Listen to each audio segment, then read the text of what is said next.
by Mr. McLaughlin, followed by the invocation.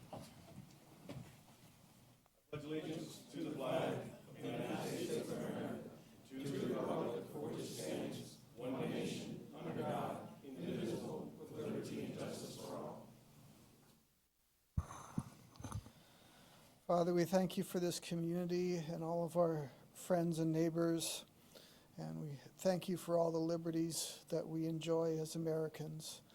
Please watch over us this evening and guide us as we do your work. In your name we pray, amen.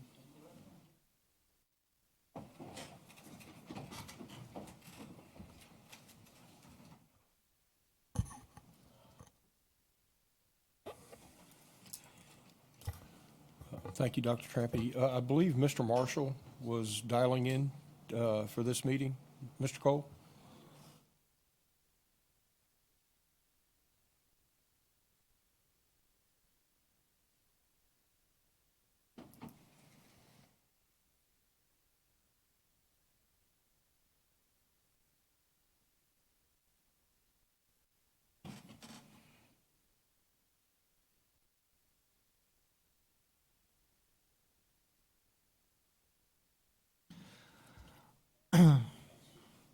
I was previously contacted by Supervisor Marshall letting me know that he would not be able to physically attend the board meeting today due to previously scheduled work travel. He will be participating remotely from the road to Greensboro, North Carolina. I move that the board approve Supervisor Marshall's remote participation in tonight's meeting. There's no discussion, we can vote.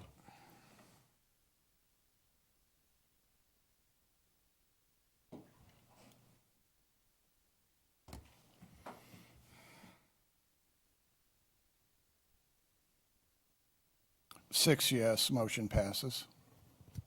I further move that the board suspend the portion of Section 2-5B of the board's bylaws which require an electronic vote to be replaced by roll call voting while Supervisor Marshall participates in the meeting. Two-thirds vote is necessary for this one. If there's no discussion, we can vote.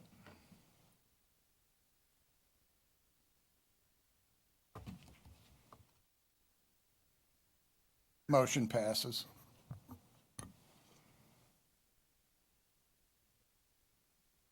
Thank you, Mr. Chair. That brings us to the first item on the agenda.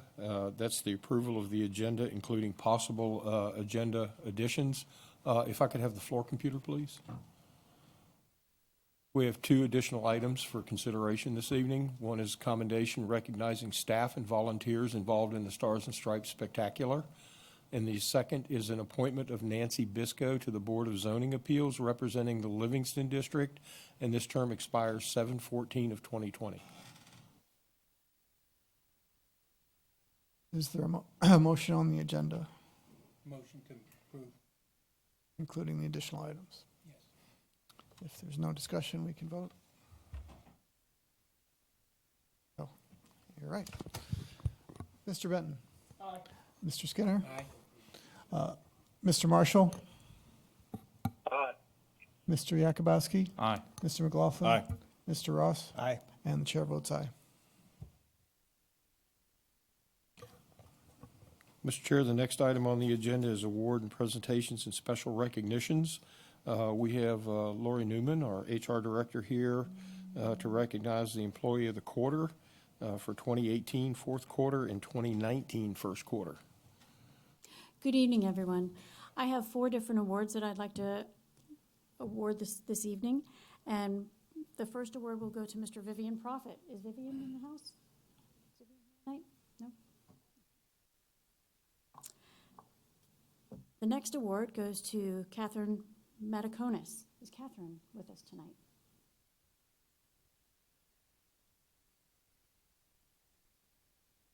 The next award is from the Department of Social Services, and this is a group award for Amy Monroe, Luana Cheatham, and Samantha Jesse. Come on up. We'll have Gail Crooks accepting on their behalf. And just that everybody's aware, these award presentations took place several months ago. This is just their opportunity to be recognized in front of the board. Okay, thank you, Gail, for coming. Okay, I'll tell you a little bit about this team and what they actually did to deserve the award.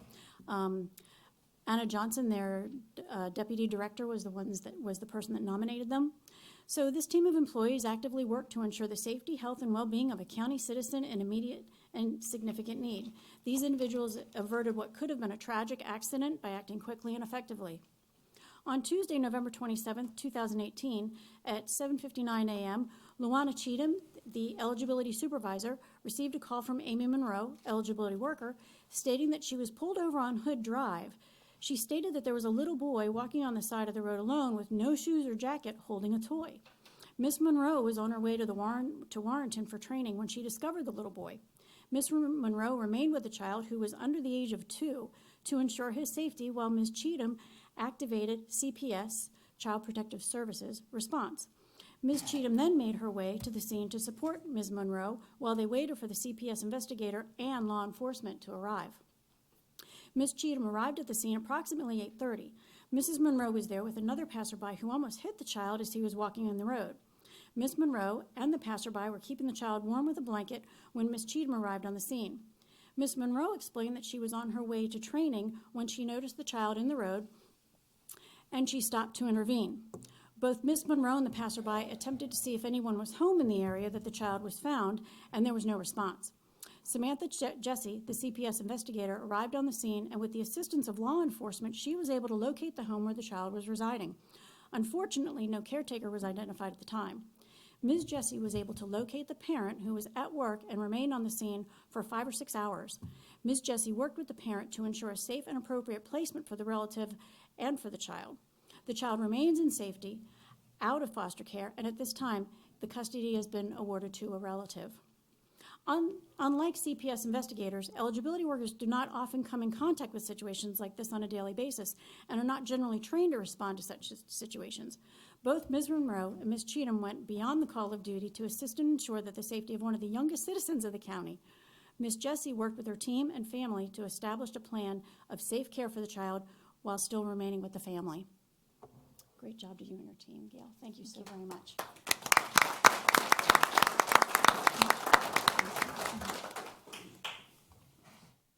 Okay, the next group of awards are for the Fire Rescue Emergency Management, Captain Chris Rollins, firefighter, firefighter Kevin Jewell, and firefighter Austin Keck. Thanks, Chief Cullinan. Lieutenant Scott Flavin was the person that nominated these gentlemen for this award. And just to tell you a little bit about the character of these gentlemen, the quick recognition and treatment of the life-threatening emergency by this crew and their ability to work together as a team was instrumental in patient survival. At 23:22 on the evening of December 4th, 2018, Ladder 10 and Medic 10-1 were both called to a local residence for a reported 49-year-old female experiencing chest pains. Both units arrived on the scene within minutes. The patient was located on the second floor of her townhome in obvious distress. The patient was experiencing crushing chest pains and shortness of breath. A quick history revealed extensive cardiac problems, and she was recently diagnosed with 2 blocked cardiac arteries. The patient was quickly moved downstairs via a stair chair and transferred to the stretcher located at the front door. While moving the patient from the front door and into the medic unit, the patient slumped over and became unresponsive. Once inside the medic unit, it was quickly recognized that the patient was pulseless and in ventricular fibrillation. CPR was immediately started and defibrillation pads were placed on the patient. The life pack was quickly charged to 200 J and an unsynchronized shock was delivered. And CPR continued for approximately 45 seconds. It was recognized that the patient converted from VFib into a wide complex of ventricular rhythm, and within 1 minute, the patient was found to be responsive and with a pulse. A 12-lead ECG was performed and noted to have various changes indicative of a myocardial infarction. ALS measures were continued and medications administered to calm the patient. Mary Washington Hospital staff was notified early into the incident and ready for the patient's arrival. When care was transferred from the crew to the emergency team staff, the patient was awake and oriented. A follow-up provided from a hospital representative advised FREM that the patient was admitted to the ICU and treated for VFib cardiac arrest, non-ST elevation, MI, and hypothyroidism. The patient did well, and she was actually discharged and home 3 days later with a life vest for short-term wear. without our FREM's quick action, this patient probably would not have survived this incident. So thank you, Jay. Thank your team.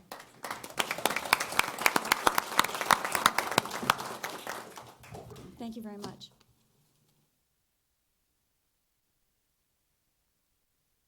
Mr. Chair, that brings us to the next item on the agenda.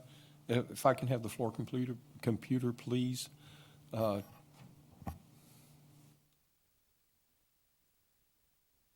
Tonight's consent agenda. Item number 1 is the approval of the June 11th, 2019 board meeting minutes. Item number 2 is appointment of Ed Petrovich as an alternate on the Fredericksburg Area Metropolitan Planning Organization Policy Committee. That's FAMPO. The term expires 7/9 of 20. Now, item 3 is approval of a contract to Cherry Baker LLP to provide audit services for school and general government. Item 4 is approval of contract modification for first-year renewal to Univar USA, Inc. for wastewater treatment chemicals. Item 5 is to approve the purchase order to North America Fire Equipment Company, Inc. for fire apparatus equipment in the amount of $241,934. Item 6 is to approve public notice for grant application. This is Virginia Department of House and Community Development. It's a Virginia Telecommunications Initiative grant for 2020. Item 7 is to approve the revision of Employee Policy and Procedure Manual, Chapter 11, Leave Accrual. Item 8 is the capital budgets projects adjustments. Item 9 is to approve a proclamation for the Sheriff's Office, National Night Out, August 6, 2019. And item 10 is to shift Sheriff's Office insurance reimbursement of $12,000 to capital projects for motorcycle reimbursement. And that's your consent agenda for the evening. Does anyone wish to pull any items from the consent agenda?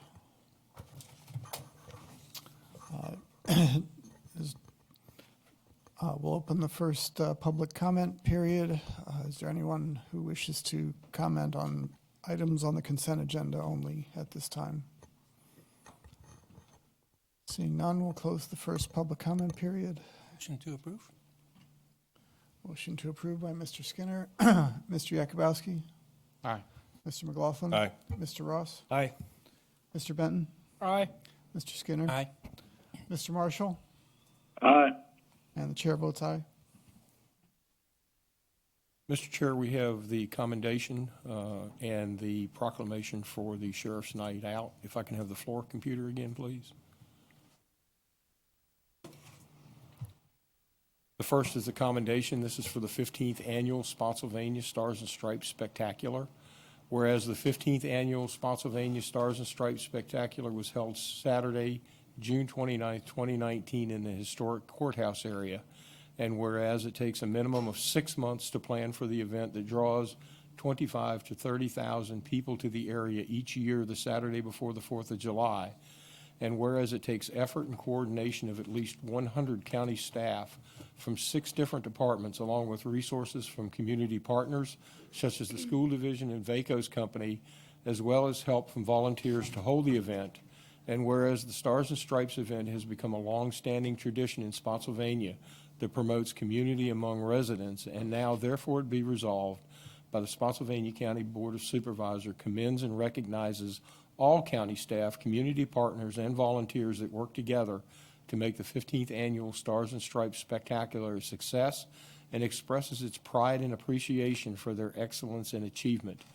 And I believe we have some representatives from Parks and Rec to receive the commendation.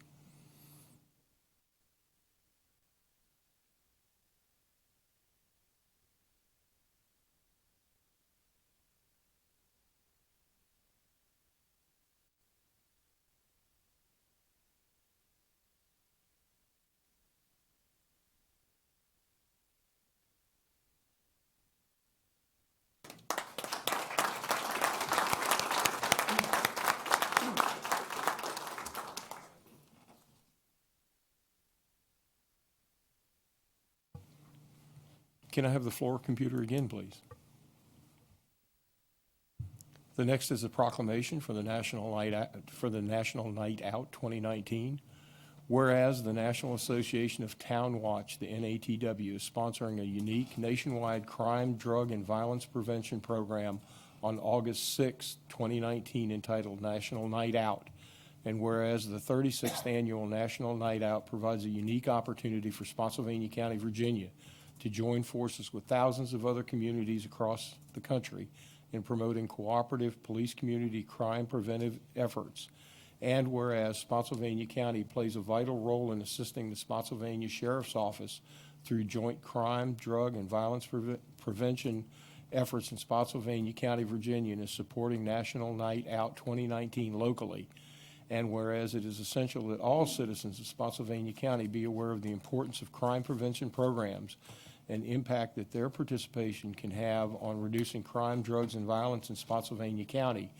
And whereas police community partnerships, neighborhood safety awareness, and cooperation are important themes of National Night Out programs.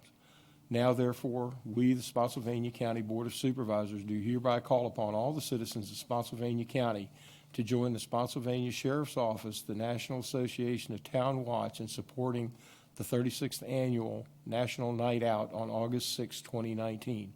Further, let it be resolved that we, members of the Spotsylvania County Board of Supervisors, do hereby proclaim Tuesday, August 6, 2019, as National Night Out in Spotsylvania County, Virginia. And I believe we have someone from the Sheriff's Office.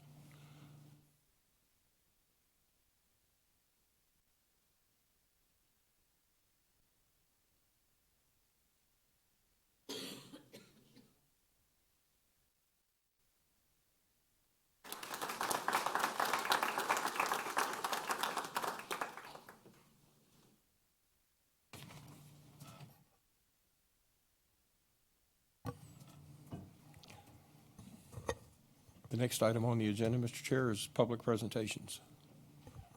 Is there anybody signed up? Yes. I'll read the public presentation guidelines. Public presentations are an opportunity for you to present matters you believe deserve the board's attention. These presentations are not part of a public hearing. Sign up to speak at each public hearing is separate. Public presentations are one-way comments from you to the Board of Supervisors. They are not a forum for dialogue or debate. To make a public presentation, please sign up on the provided sign-up sheet and print clearly. Come to the lectern when your name is called, clearly stating your name, voting district for the record. Address your comments directly to the board. State whether you are speaking on your own behalf, which you will have 3 minutes to speak, or the group you are representing, you will have 5 minutes to speak. Public presentations shall not be used to address matters subject to public hearings or to make political campaign speeches, private advertisements, or personal attacks. Written comments are always welcome. The first speaker is Carl Stedman.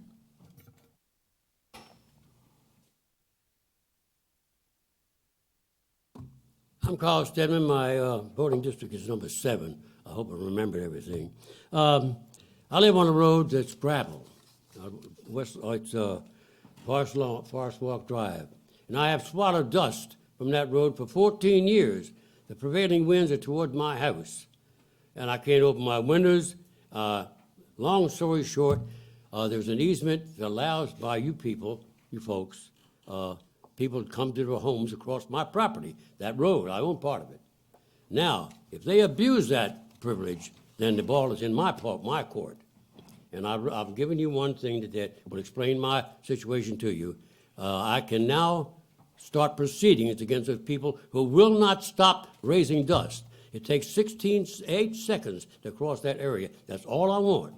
Now, I'm asking you to put down road gravel, the grinding off highways, I know they call it a private road. I don't care whether it's legal or illegal. I want that stuff put down so that I don't have to swallow that dust. If not, then I'll begin proceedings against the people who will not listen. Thank you. There are no other citizens signed up to speak. Is there anyone who did not sign up who wishes to address the board at this time? Seeing none, we'll close public presentations. Mr. Chair, that brings us to board reports. Mr. Marshall? Mr. Yakubowski? Thank you. Just real quick, first wanted to thank everybody who's involved in the Stars and Stripes.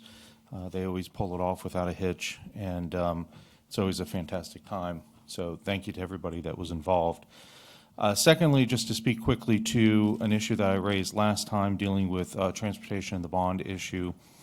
A few weeks back, it might have been a little bit longer than that now, the newspaper did a pretty good editorial on the outer connector. I don't know if anybody saw that and was able to read that. But basically, the gist of it was that a lack of planning has put us in a situation where the outer connector to the west, which was proposed many years ago, back in the 90s, and was opposed by a different conglomerate of individuals who, were opposed to it for various reasons. I'll leave it at that. Have basically put us into a situation where our traffic in our area is just, it's. I don't know if anybody was out this past weekend. It's pretty bad, and it continues to get bad, and will continue to get even worse. A couple years ago, about 3 years ago, I had brought forward and proposed putting a line on a map for the southwestern part of the outer connector to extend the Spotsylvania Parkway, which was proffered during the Lease Park rezoning as part of that connection. And as the first step of that connection, to then take that out and eventually connect it as we go out to Gordon and to Old Plank and eventually Route 3. I would hope that in the future we can have a work session, especially as we get closer to budget time, to really drill down on what we're going to do with transportation. The state, while they have made an effort with Smart Scale, has scaled back the amount of money that they put into it. I really don't foresee them stepping up and putting any more money above and beyond what they are currently doing. Our road projects that were in the last Smart Scale, I think failed. Almost all of them failed. We got a couple that moved ahead, but the big ones did fail. Since this came out, I put it out onto social media and had an awful lot of response. And in addition to that, the community notices for rezonings that are coming out, I've been posting those too. And I will tell you that people are quite upset with just the lack of plan. It seems that, building is going on, and I'm speaking really to the Massaponax area as it continues to grow and traffic continues to pile up. One of the things that I think that we need to also recognize that this is not a district issue. It's not Battlefield versus Livingston or Salem or anybody. This is a county issue. And to highlight that, I would like to say too that the majority of money that we have spent in the past several years has been down in the Thornburg area because it's needed.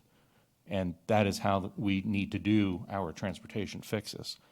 But we also can't just sit back and say, well, we finish that project, and we wait, because as we know, the state takes a long time to get these projects moving. It takes a long time to get the funding streams moving. It takes a long time to get 4 votes on board to move these projects ahead.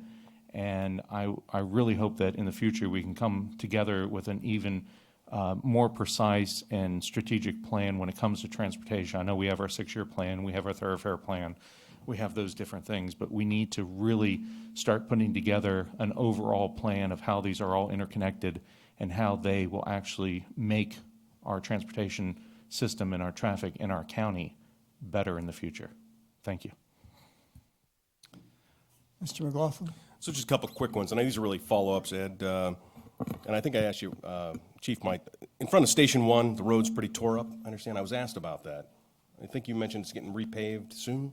That's correct. VDOT said that they were going to repave it within the next month or two. Can we hold them to that? Because I drove over the other day, and it is... Absolutely. I mean, And especially... I drove by there as well. It's a pretty mess. bad, basically. Yeah. First responders coming out of there, and it's rough.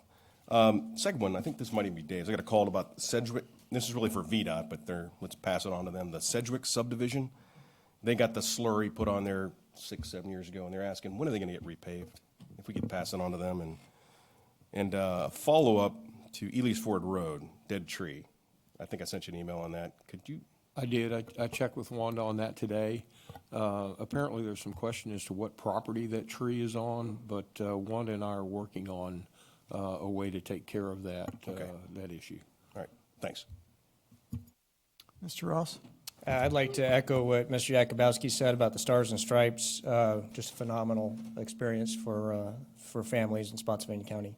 Thank you for everybody that made that a possibility. I did want to express a new thing is for Mr. Jakubowski in particular is Stafford County has shown interest again and perhaps another outer connector far out. I think it's still a long shot, but we'll see. I think it's the plan we put together in 2013. But it would have a long ways to go. And then for the board, I sent Ed a nomination to, I wanted to thank Nicole Felucci, who's been the Cortland appointee for the Social Services Advisory Board, and she's recently resigned. I just thank her for her service to the county. But I sent a nomination to Ed this morning, but in my due diligence or lack of due diligence, I didn't put Ed on the email. I did send out the resume. We got here for pictures, so I just sent that out, and I don't know if the board would object to me pushing that nomination forward tonight, or is that okay with everybody, or does anybody object? Okay, so I'd like to, during board reports, nominate Darren O'Shields to the as the Cortland appointee to the Social Services Advisory Committee. So I make that motion. And the resume is in our, I sent it to everybody about 4:35. Is there any discussion? Seeing none, we can vote. Mr. Benton? Aye. Mr. Skinner? Aye. Mr. Marshall? Aye. Mr. Jakubowski? Aye. Mr. McLaughlin? Aye. Mr. Ross? Aye. And the chair votes aye. Thank you. And that's all I have. Thank you. Mr. Benton? Just had a couple things. I'll start with the roads in Livingston, the one I've been working on now for about a year and a half. The last I heard from, and Ed, I know you said at one point you're going to maybe touch base with them on it, but Belmont Road, I'd say from Dave's Bridge down to the Cove Restaurant, especially down by the curve and the bridge, I mean, it's like it might as well be dirt with about 1,000 potholes. Last I heard from them, it would be next year sometimes before they all look at it. I don't know why. It's one of the worst ones I've seen and been on in Spotsylvania, and I know there's some bad ones. I'd also like to echo what Mr. Ross and Mr. Jakubowski has said about the 4th events and thank all staff and personnel that were involved in that. Y'all did a fantastic job, as usual. And I'd also like to commend our first responders this weekend, and that's both sheriff's side and fire side. We had a lot of happenings going on. I don't know if everybody got their alerts, but between fatalities and house fires and drowning, I think I got that right. Saw that one. And hazmat and all the regular stuff they handle on a daily basis. Just like to commend both organizations and departments for doing what they do. It was much appreciated. I know that's for some with the added personnel that's put on for these events. It's more time away from your family and events in your personal lives, and I just thank you. I also like to, with the Sheriff's Office, commend the Spotsylvania County Sheriff's Office for the camps they've been putting out. You know, I've had several people comment about the expense and puts a little bit of a negative turn on it, but I can tell you, I'll just give the example of myself with my kids and some of the upbringing they had prior to my wife and I adopting them. They did not, even with me in law enforcement at one time, they did not have a very good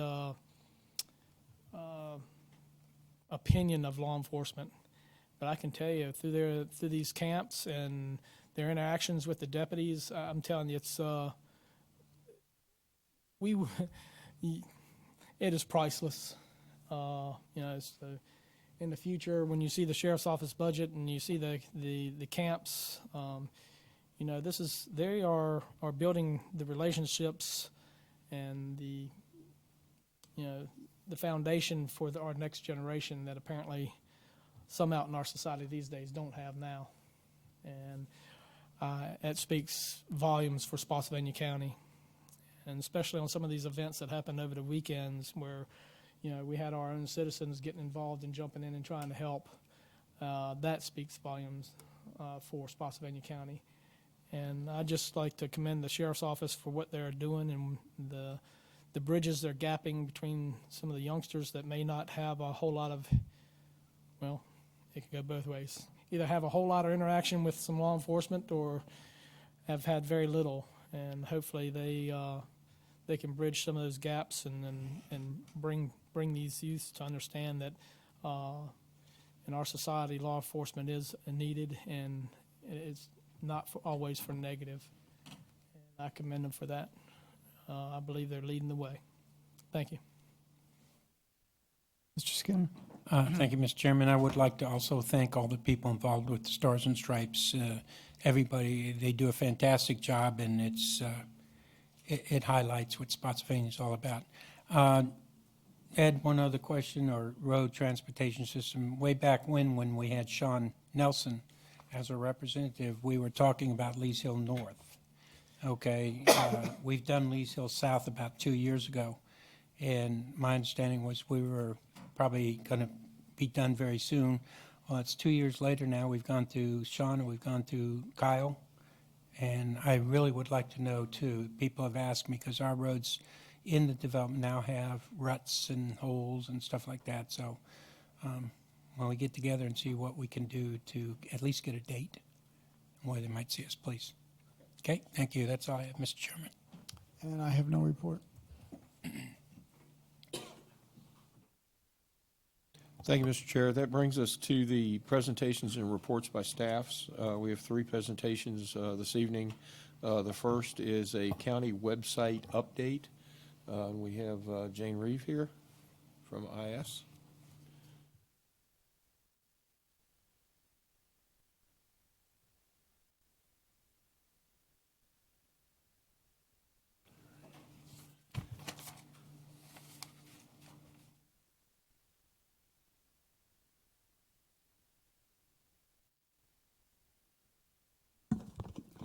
Good afternoon.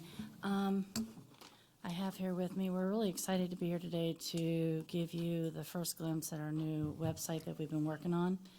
I have Paul Mann here, our web developer, who has been leading this project through, and Michelle McGinnis, our Director of Community Involvement. Did I get that right? Engagement? Sorry, I knew I'd flub it up.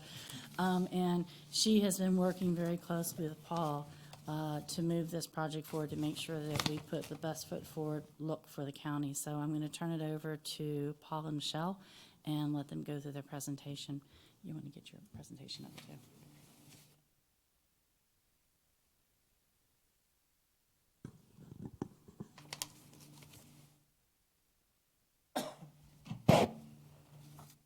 All right, thank you. I just want to go through, give you an update on where we are with this project. Sorry. Okay. In this presentation, I'll be going over the design and layout of the new website. I'll be discussing showing you the newly designed logo and going over the timeline of the remaining major milestones. So the design and layout, here is the top section of the new website. And just to go over a couple of the features here, this website has an advanced menu, much better than the one we have now, with multiple layers. And what that really means is that users are going to be able to get to pages that may be 2 or 3 levels down with just one click. So it's going to let people get to the content they need a lot quicker. You'll note the icons below the banner image. These are quick link icons that are based on some of the most visited pages within the website. And as that changes, we can obviously change those out. And the search box here is notable just because our current website search feature is lacking in many ways, and this site has a much better search feature. Going down, the next section is a news section. This is a carousel of those most recent news items of various categories. And clicking on it just brings up that individual news item, and it will show some related news. Clicking on the View All News will bring up all news based or sorted by date with categories on the right, so people can go in and look at the news items of the categories they're looking for.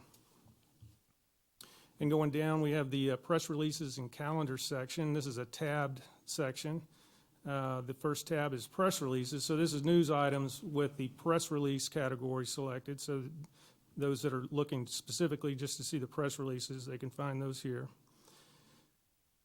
And the next two tabs are calendar items. So meetings would be boards and commissions. The events would be various events of the county that can include calendar items from the various departments that we want to pull into the main website.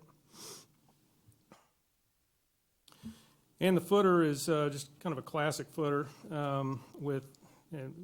as convention is where you're going to find the most relevant links in a consolidated area. Also, the footer contains the county seal and a watermark of the logo. This website is also very mobile friendly, and we've tested this out on quite a few different mobile devices. This gives you full functionality on pretty much any mobile device. Mr. Chair, Mr. Benton. on the bottom footer, we usually had an Outlook where you could actually log in, where you could go to the website and log in if you were. Yes, sir. We will have that. Right now, we have some kind of sample links here, and we're still working on the content. Right now where we are is we've gotten the design and layout completed. We're going in. We've got some just placeholder links here right now, just to give you a sense of what it's going to look like in design. Okay, thank you.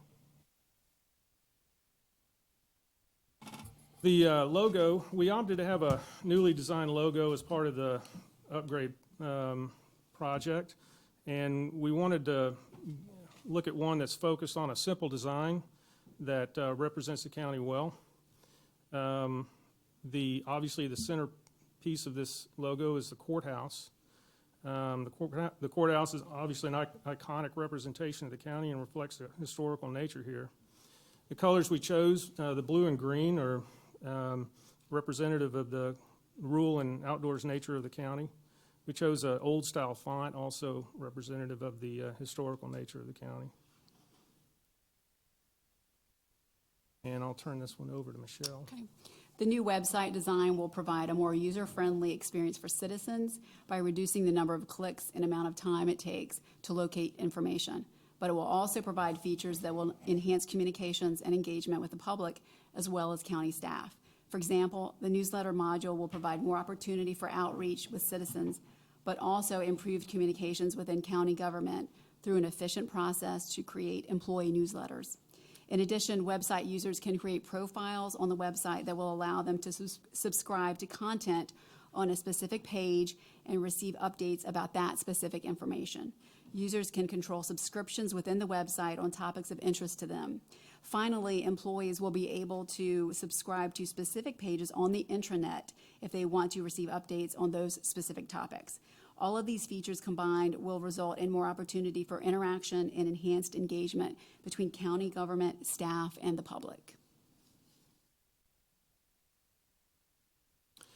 And to go over the major remaining milestones, we have the design is mostly complete, but we have a few remaining tweaks to do in the design, and we are migrating content as we speak. And but we anticipate the design to be completed by the end of this month. The website will be fully functional by early August, allowing us to make those final content adjustments prior to launch. Training will be in early August. Anticipate about 2 weeks of training. And the site is slated to go live by late August. And that concludes the presentation. Mr. Skinner? Yeah, I got a question on the courthouse itself. Yes, sir. Is there any way we could, I know it's supposed to be simple, but if you're not familiar with Spotsylvania, it's hard to see how many people would know that it's a courthouse, or that's just my feeling right now. I mean, you look at there, you know what the courthouse looks like, and are you going to always have those two pictures side by this? So No, it's just the sir. way- That was just here to give To show an us what it was? example of how the logo was inspired. Well, I'm really not sure how many people would, I like the idea of the courthouse. I'm just wondering if we could refine it a little bit. Do you have any suggestions or anything like that? Right now, I could, some people, I mean, I don't want to, it could, well, I'm not sure I would identify that. I can't identify because I know what Spotsylvania's about. But anybody that's coming to Spotsylvania and looks at that, I don't know if they know that. Could we either identify it as, you know, Spotsylvania Early Courthouse, or? Mr. Skinner, thank you for the feedback. It's much appreciated. We will go back and take a look at it and get back with you to see what we can do, if anything. We're going to move forward with the project regardless, so if we have to, we'll remove the logo for now, just put Spotsylvania, Virginia on it, and then we'll work on the logo in the process to make sure we still meet our go-live date by the end of August. So we'll come back with some options, if there are any, and see where we can go from there, all right? And I appreciate it. And I agree with I agree with what you want to highlight here. It is important to know that. Thank you. Okay, thank for the you. feedback. Mr. Benton? Are you going to come back to us at some point and kind of show us Final, what it can do, or, and also, I guess there's a two-part question. Are you having any kind of citizen input, user input, where you've gathered any kind of citizens out there that could maybe? We haven't solicited citizen input for design options. What we did do was base the design on usability studies. So that's, as usability studies have been advancing, we're getting better and better detail about how websites need to be designed and for people to get to the content they're looking for. So that's what we based it on. Well, I'd like to have had some feedback from the citizens, and also when you, I don't know whether it's feasible in doing, but actually having a panel of citizens that could play with it prior to it being put out to the public, that could give you some feedback on what we have. We're saying it's going to be better and more useful, but I guess you'll know when you put it out. Also part of the web design, the upgrade, so we were definitely on a timeline, and this was the most efficient and cost-effective way to do the logo, and that's why we chose to do it this way. I'm not talking about a logo. Oh, you're talking about I'm talking about the system in general. So I Mr. care less Benton, about- thank you for that feedback, and we did explore that option in the interest of getting what we feel is a very antiquated website out of production and a new one. We opted not to go down that path, but if it is the pleasure of the board, we can certainly delay the project to be able to establish that employee or citizen committee. We would look for some suggestions from the board on how we would facilitate that and who we would reach out to put that committee together. To me, it'd be a pretty smart idea. I mean, I've heard comments about our system before, so I don't know whether you've had access to those in the past, but I mean, they put them on Facebook, that's for sure. But I don't know. I'd rather do it right than put something out there that the public's going to be just as frustrated with. Just my opinion. Anyone else have any? Mr. Jakubowski? Thank you. No, I tend to agree with Mr. Benton about that. I think we have had this discussion in the past about what the purpose of having a website is, and you know, we kind of know the acronyms, we kind of know where we need to go, but if you just take a regular person out there who has a mailing address of Fredericksburg, first of all, they're not going to know the courthouse. They just won't.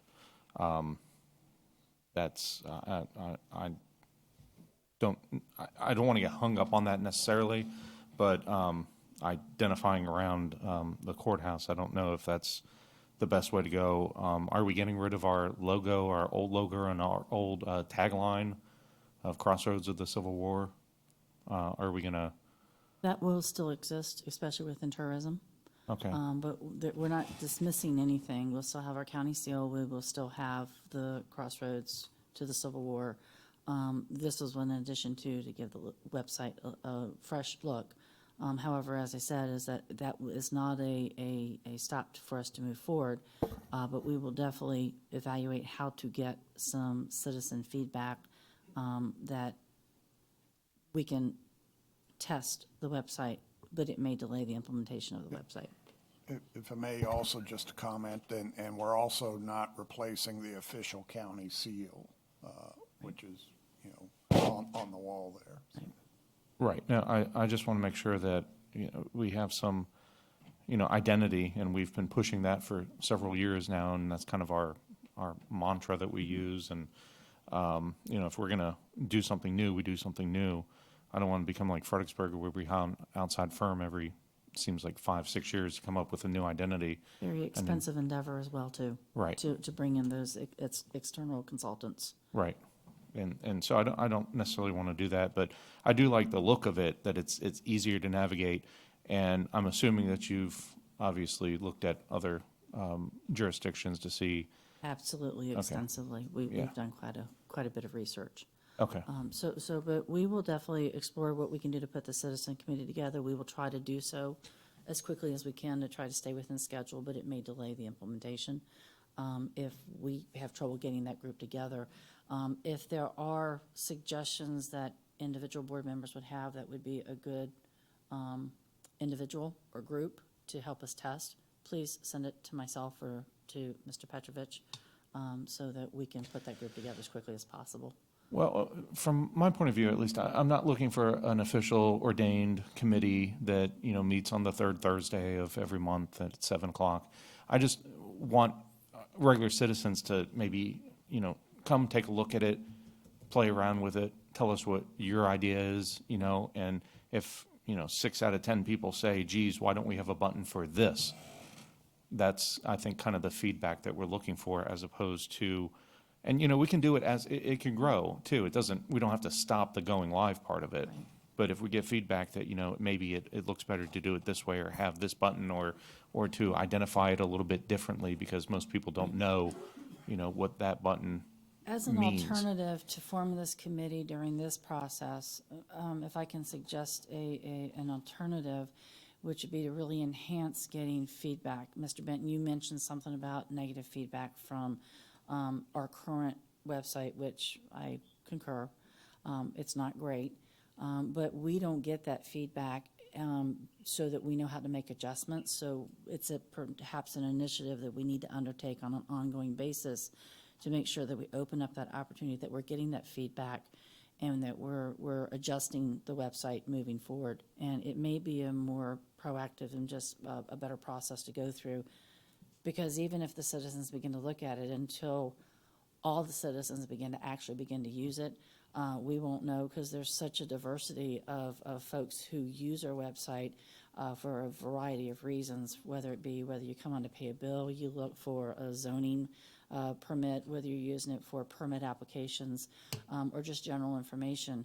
So it may be a better solution if we just try to make sure that we really heavily promote. And I think, Michelle, I'm going to volunteer that maybe you can help facilitate a lot of that to make sure that we're addressing that. And if we have to make changes, this thing isn't written in stone. We'll Right. be able to make those changes moving forward, Well, if the board is agreeable to that alternative solution. One of the things, just a friendly suggestion, would be to have a button on there for feedback. And then that way. We have that now, but we get very, very little. Oh, no, I'm saying on the new one, Right, we have it on the existing one now, and that's what I'm saying. We don't get any feedback. So if there is feedback, we're not seeing it. Where is it on the, sorry?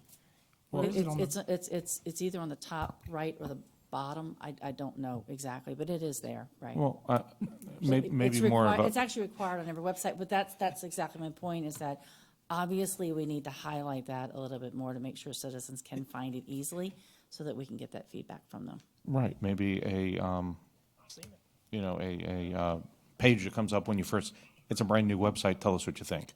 That's, So people don't have to search to find the feedback button. You're putting it right in front of their face, especially as it goes live. Because I don't want to delay this at all, but I do want to make sure that, because you might not be getting feedback because people get there, they get frustrated and say, never mind, and then just move on.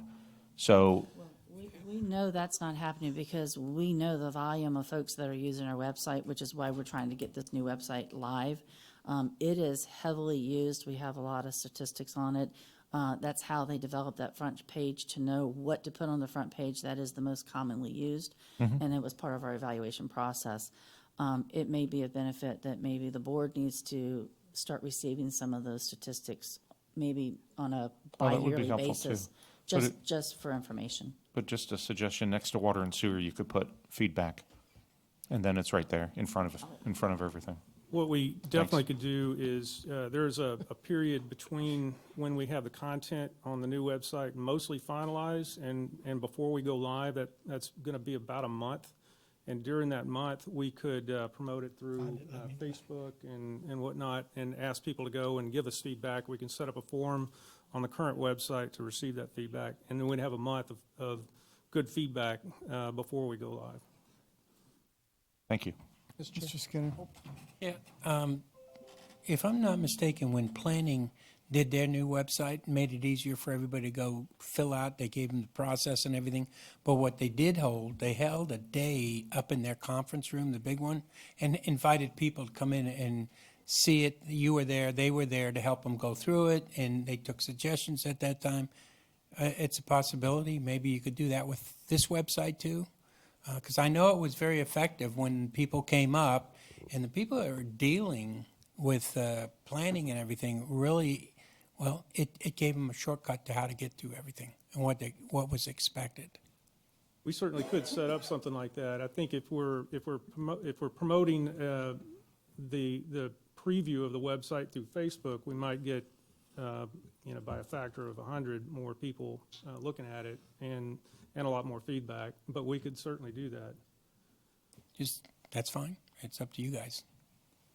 Mr. Benton? I just want to let you know, I had Carl pull up the site, and I have not a clue where you're saying this is on the site. So it needs to be We'll get something, back to you maybe in with- blaze orange on the bottom somewhere for feedback, because We'll make sure that it's prominently displayed. it's not on ours Okay. now, current. Thank you. Are there any more comments or questions? If not, thank you.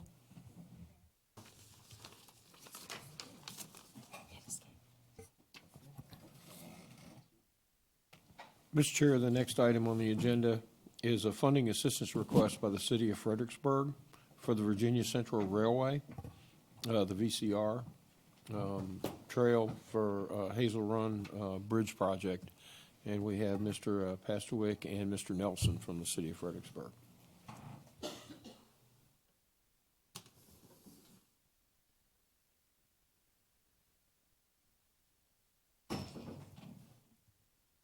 Floor computer, please.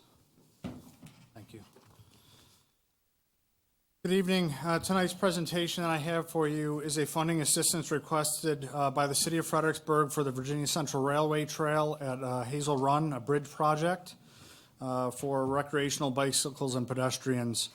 Tonight I have with me up at the front here Mr. Eric Nelson representing the City of Fredericksburg.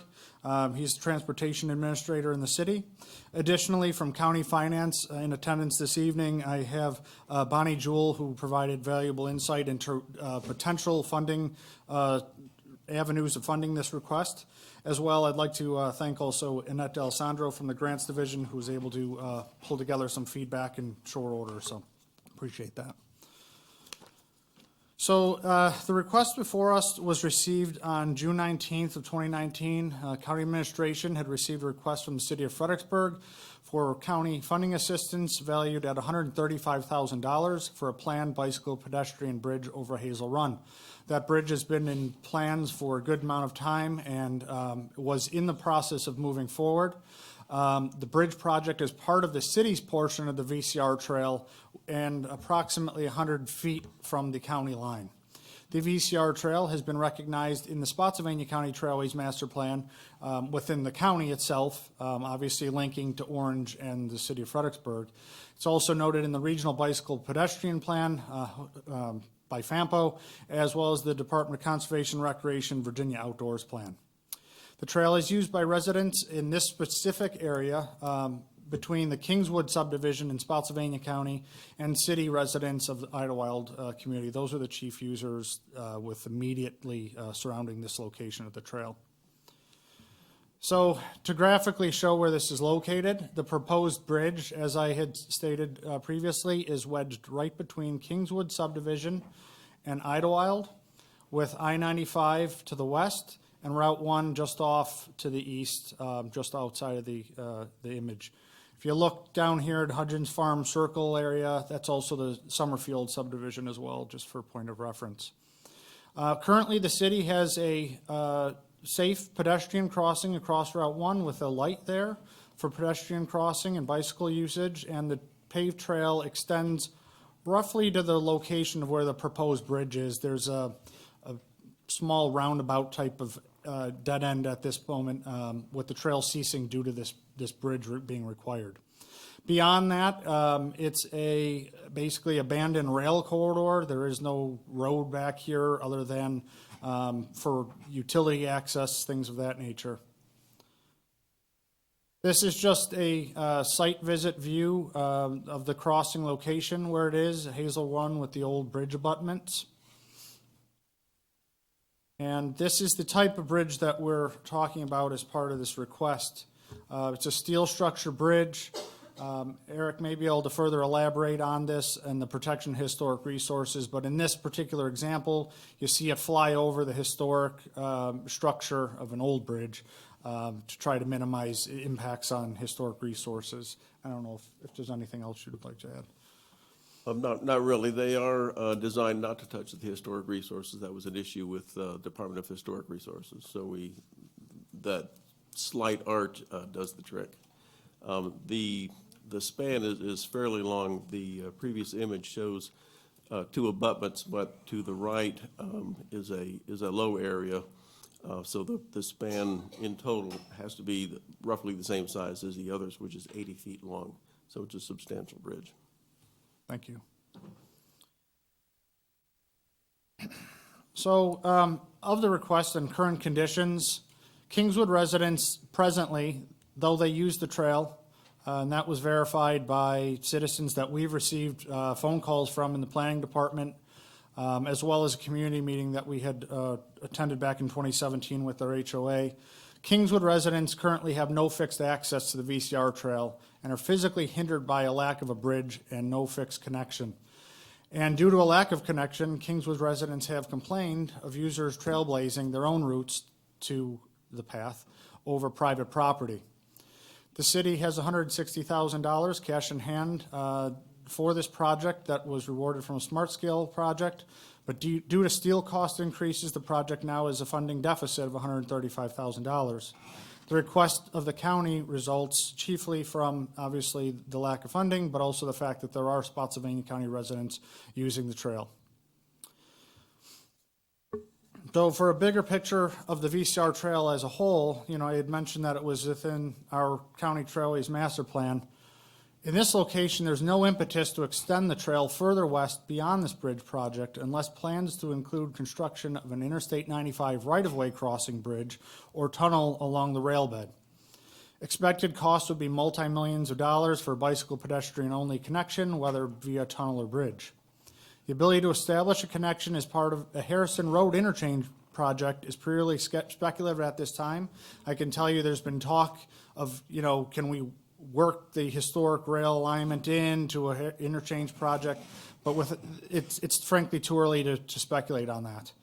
Landowners west of the interstate have been contacted in the past, and they've expressed concern and disinterest in utilizing the historic rail bed in this area. And to that, I'm speaking of the Hazelwild land ownership as well as the Twin Springs subdivision. Harrison Road frontage improvements have been viewed more favorably, paired with planned road widening and bridge replacement as a viable means to cross the interstate. This also lines up with current efforts to extend the existing VCR terminus at Salem Church Road the Harrison and Salem Church intersection for a safer crossing. So this is the bigger picture of the VCR trail. In the county presently, we have a paved trail that ceases, it goes from Gordon to Salem Church Road, and it just dead ends here. We're currently have a VDOT project to improve the intersection where there's a light here. It's a safer location across the road as opposed to the historic area where there's topography issues. So we're looking, Transportation Committee recently supported the idea of pursuing transportation alternatives funding to close the gap to the intersection and start crossing along Harrison Road. The bridge location that we're talking about is here, and if we want to connect with the city of Fredericksburg, there's really only two main options. It's either to follow the historic rail bed alignment or to follow Harrison Road. I don't really see many other options. We've identified a potential connection up the Route 1 corridor utilizing the parallel service roads as an alternative. There have been some citizens who have advocated for using the I-95 right-of-way. Recent feedback from VDOT at a regional level has not supported that concept. But so where this bridge connection is, obviously this is a dead end unless something happens here. So the funding assistance, again, just to reiterate, is $135,000. The urgency of the request comes due to a soon-to-expire bid and increases in steel costs that have resulted in a funding gap beyond the $160,000 already in hand. Aside from the lack of funds, because the project is otherwise ready to go, construction is expected to begin this summer, and no additional delays are expected. The city has confirmed that without county participation, the current project will likely be terminated and smart-scale funds will be lost. We did contact the Public Works Department in the county just to get their perspective on the costs of steel, and they were able to verify that steel costs tend to vary, and they tend to run with the cost of oil. So the gap in funding in that sense from a steel cost may rise or fall. However, the concern here is with a loss of bid and the loss of funds, the city expects additional costs to construct this project, primarily due to potential loss of current bid and smart-scale funding. And alternative funding sources such as federal, which the city has identified, will likely increase costs further due to their requirements and their fine print. Staff believes this project to be of most value to the county if the board is supportive of implementing a public access trail along the historic rail bed, extending further to the west to I-95 and beyond through a new bridge or tunnel construction. If not, this bridge structure chiefly benefits residents of the Kingswood subdivision who are county citizens, but the trail would otherwise dead end there. What I would say is in our meeting with the Kingswood subdivision residents, they were interested in that fixed connection to avoid trespassing, but they wanted a private connection only. They didn't want to funnel the VCR trail traffic down Kingswood Boulevard and onto Harrison Road. So it would benefit Kingswood residents, but have the effect of a private access, point of access to that subdivision. Bridge construction would benefit Kingswood residents as a result, though, as a private fixed connection to their community. If the board wishes to fund a $135,000 request, the feedback that we received from the Finance Department recommends use of capital project fund balance that would require a budget adjustment to be approved by the Finance Committee and then by the board. And just to kind of elaborate on that, staff notes that shifting funds within the capital project funds ultimately will partially defund out-year projects in favor of more urgent short-term ones, and those funds will inevitably need to be replenished to refund those future projects. No other funding options have been identified as available. Given the short turnaround of this request, the bid that is set to expire, I believe is set to expire within 90 days of the bid open. I don't know specifically what that date is, but we are on a very short leash on this one. So there are two things that we're ultimately looking for from the board this evening. First, staff would like board direction concerning the City of Fredericksburg request to provide funding assistance for the Hazel Run Bridge project. If the request has board support, staff recommends sourcing the funds as recommended by the Finance Department. And secondly, staff would like, from our planning perspective, as we move forward with the comprehensive plan and Trailways Master Plan updates, as well as coordination regionally with looking to connect this trail system, staff would like to know the board's position regarding plans to establish a bicycle pedestrian-only tunnel or bridge crossing through the Interstate I-95 right-of-way along the former rail bed to connect with the city's VCR trail. Because like as I stated earlier, without that connection, we've identified this particular project as essentially a private access to Kingswood and essentially a dead end. And so that concludes my presentation. I'll take any feedback you have. Thank you very much. Mr. McLaughlin. So I've got a couple, mostly coming from the chair of FAMPO. So really to the city, how much is the city contributing matching funds?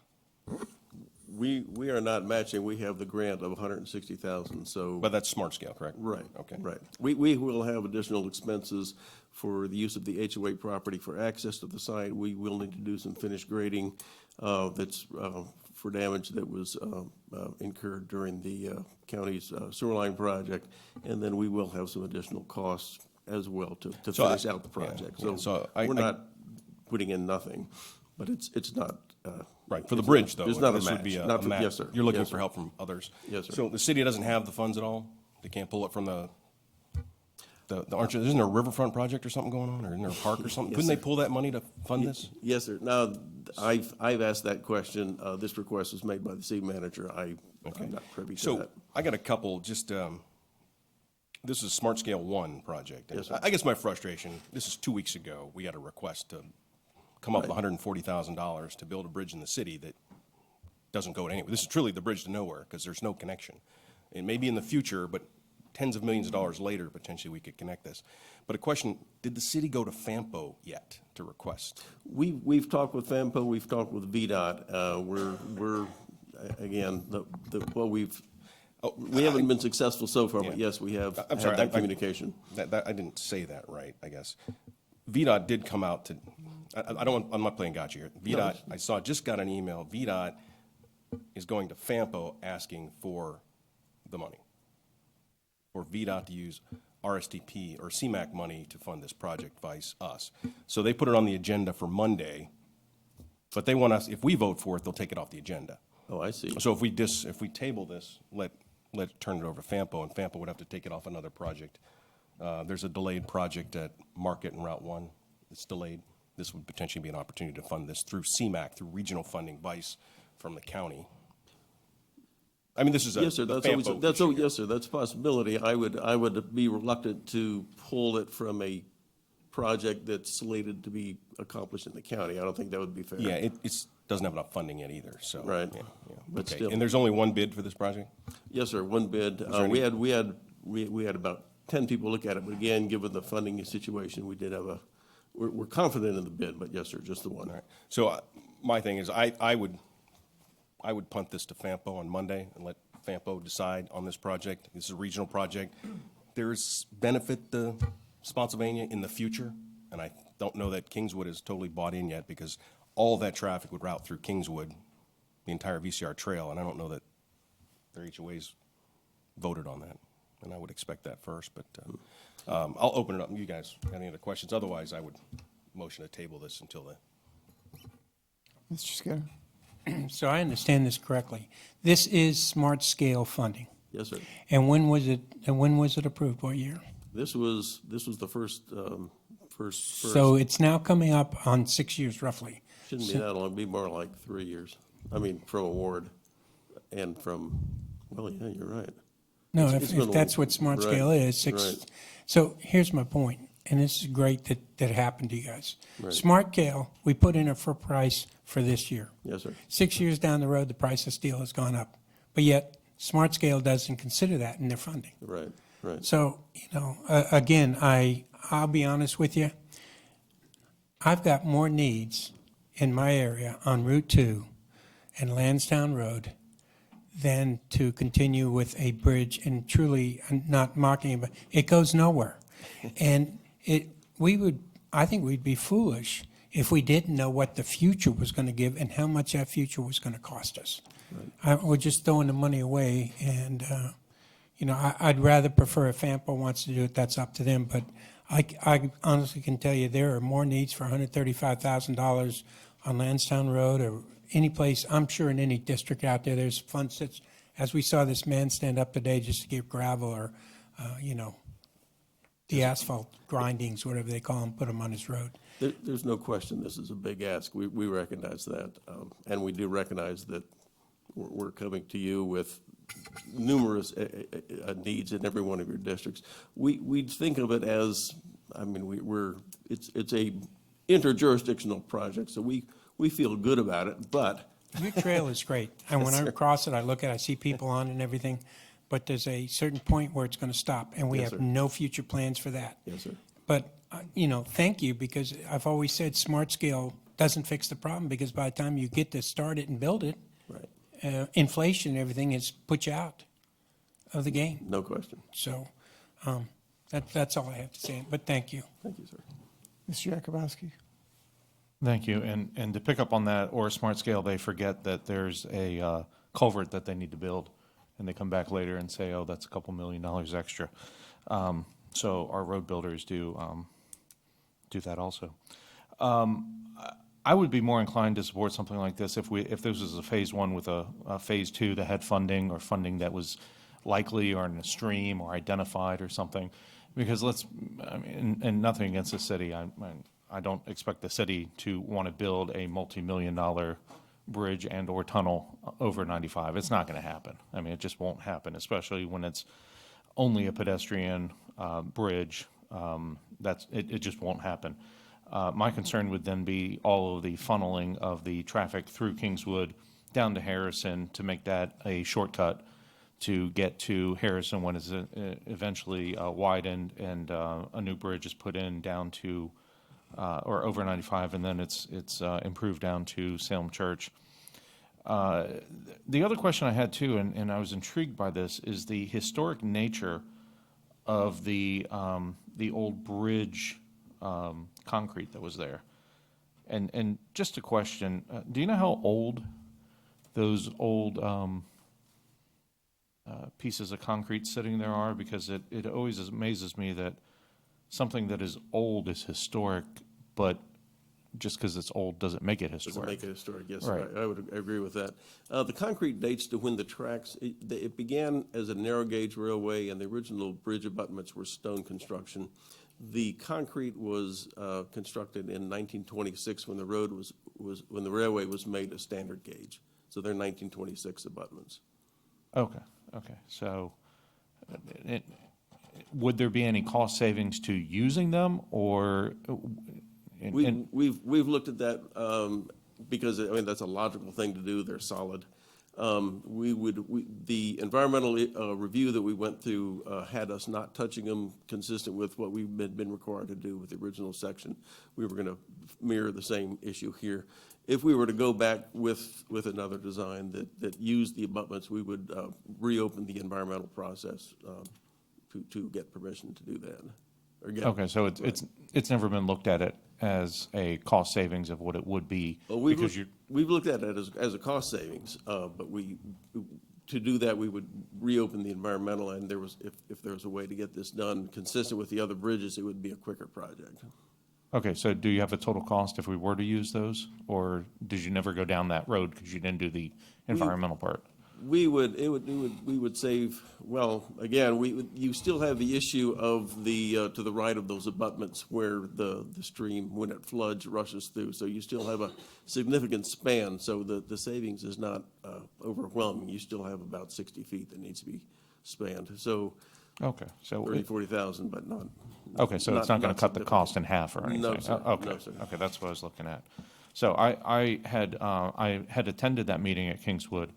I sat in the back and listened to what the residents there had to say, and that was their biggest concern was then to have Kingswood Boulevard used as the main thoroughfare, which I don't think we really want to do that. There's no money in the pipeline to do that down to 95 and cross it.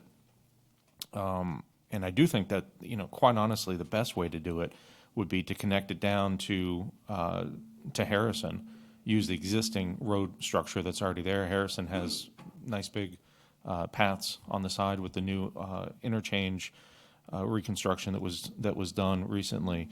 So I would much rather, if we could, put that money towards something like that as opposed to this, knowing that in the future we have multi-millions of dollars towards a bridge that's never going to be built.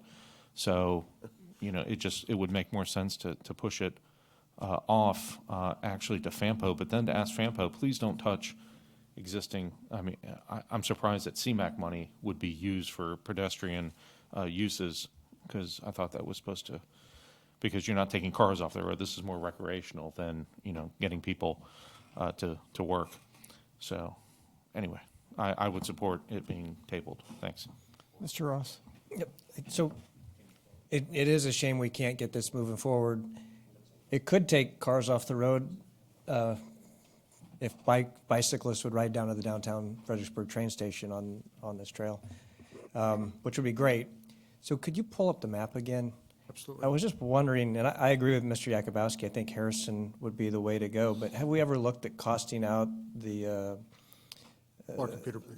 route that you have going across Harrison, and then has Kingswood ever weighed in on how they would feel if we would do the pink route there on the east side of 95? Has that ever been vetted through the homeowner association there?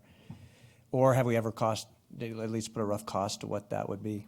Those level of studies, we haven't had any dedicated funding for a pedestrian-only trail. What I can tell you is, based on the feedback that was received, not only from the Kingswood HOA meeting that we had attended, but while the Trailways Master Plan was being developed back in 2010 and 2011, there are a number of concerns. Like I said, at a recent regional meeting at FAMPO, VDOT was not supportive of this concept, did not think it would be feasible to run a trail along the I-95 right-of-way, let alone the fact that this is a raised elevation here, and you'll have to do cutbacks or build a ramp down in this area here to even do that. Okay. The other part of this, just from community citizen input oftentimes, is there's privacy concerns. You're up on top of a hill, and you're looking now down into backyards in the Kingswood subdivision.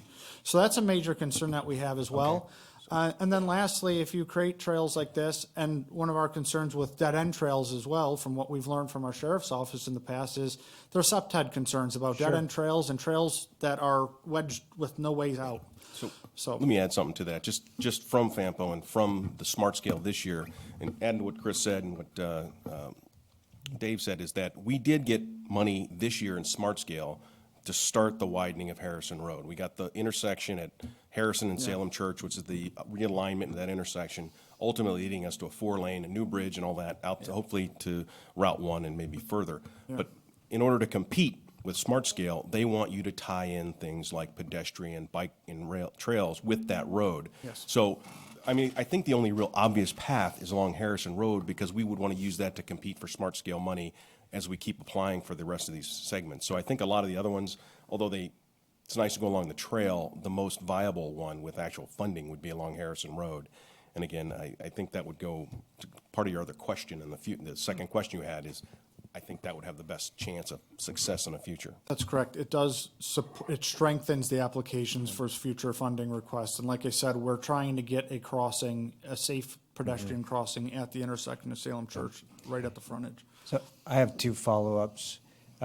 When is the last time that staff's talked with Hazelwild?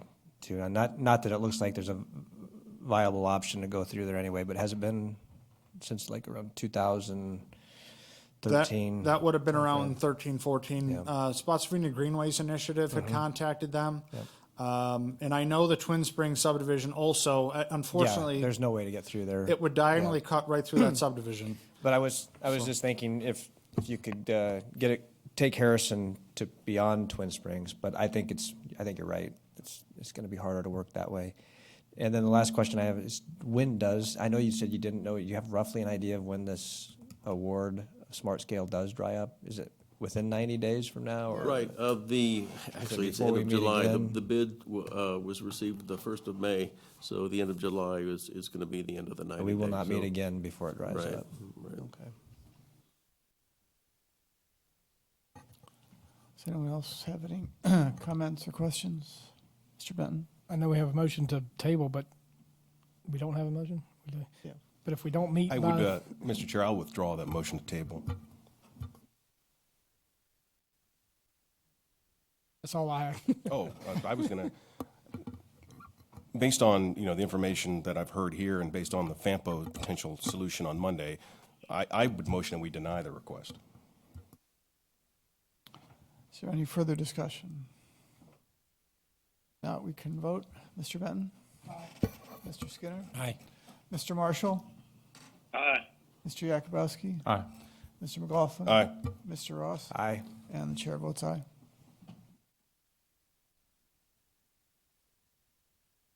And just to follow up then as well, is there a general consensus then that Harrison Road may be the more favorable option as opposed to the historic alignment for future planning? Mr. Chair? Okay. And I would say yes, but if it seems to be the most cost-efficient way to do it. If there'd be some way to do a cost-efficient way on the original alignment, it would be beneficial, but I don't see that. But if that would somehow become that way, I think we would want to look at both ways then. Okay, excellent. Thank you. Mr. Chairman, if I may, I'd like to thank you for even considering this. It's generous to listen, and your planning staff is very good to work with. So we have a trail in place, but we can certainly work with them to ensure a logical and a convenient connection into the county. So thank you very much. Thank you.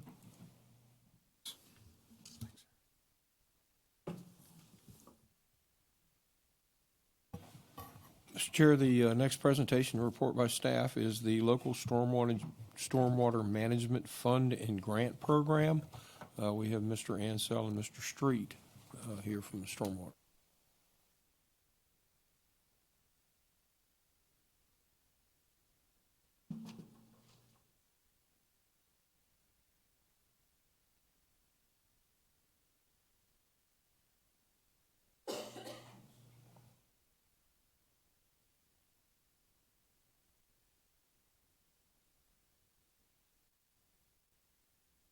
Floor computer, please. Good afternoon, Mr. Chairman and board members. We're here to talk about the potential for having a local stormwater management fund and grant program in the county. This program would provide local public funding to help resolve drainage problems not covered by any existing stormwater management feature.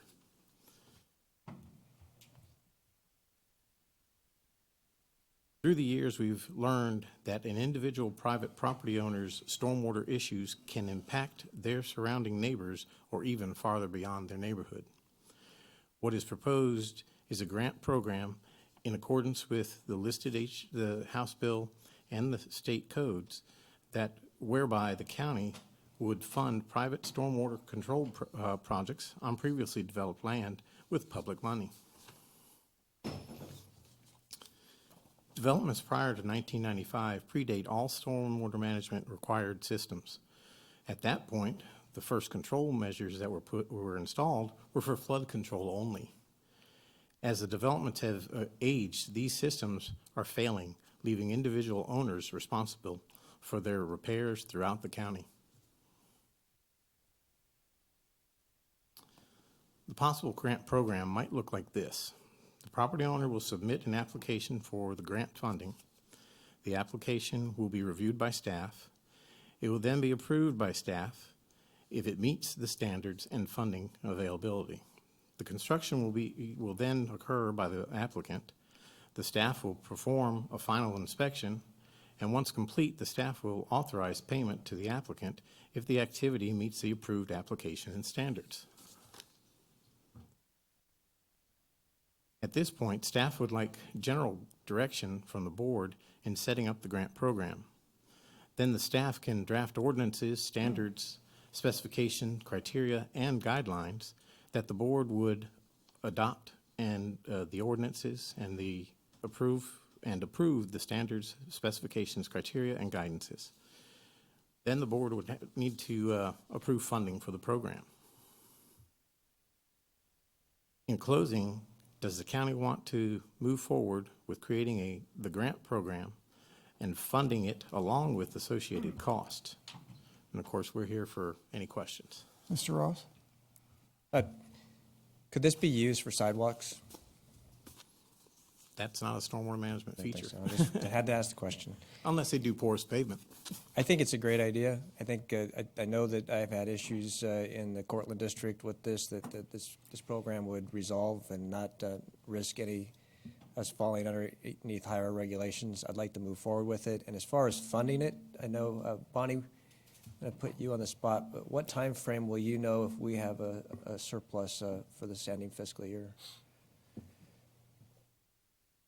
The books won't be closed until sometime in September officially, and so it will be the end of September, beginning of October that we'll know that. I would propose, and this is one-time money that we could use to fund this program as well. Would that be possible, or would we have to fund it as ongoing? This is meant to be an ongoing program, right, Richard? We don't know. That's what we're trying to establish. It's something that you could create. You could establish the program and obviously make it subject to appropriate funds. So the program can always be out there on the books, but if there's no money to approve it in any given out year, then obviously the staff won't be approving any applications. So it can be made subject to funding. So one-time funding can be used as long as the program is subject to appropriation. That would be my recommendation as far as finding a funding source for it initially, would be to see what our, I'm assuming we're going to have a surplus this year, see what that is, and use that as one-time funding to fund this program in September. That's all I've got. Mr. McLaughlin? Just a quick one. Can proffered funds be put into this fund? I mean, can there be proffered language or something that would help fund this over time? Almost all of the proffered language is specific to, it has to be used for these certain things. So I think in general, given the proffers that we've received, it wouldn't be able to be used for this. Yeah, if I may add also, the program would be limited to prior developed property and not new development. So, I mean, it would be a stretch to try to, say that a proffer comes in with new development, that it could go to that fund. Mr. Skinner? So do we have a cost estimate on what it's going to do for one of these stormwater management things? Do we know? Because what we're talking about here is taxpayers' money going into private property. That's pretty much true, right? Have we also considered a % of what it would cost, maybe donate from the county or something of that nature? I don't understand why we would completely fund it with taxpayers' money, to be honest with you. Those were part of the items we were trying to weed through. So do we know how much, let's say, we'll take, for instance, the one that Mr. Yakubowski had where the pipe collapsed. And we have all these funds, this is all private property and stuff of that nature. So what would we do in that situation as far as how would this help them?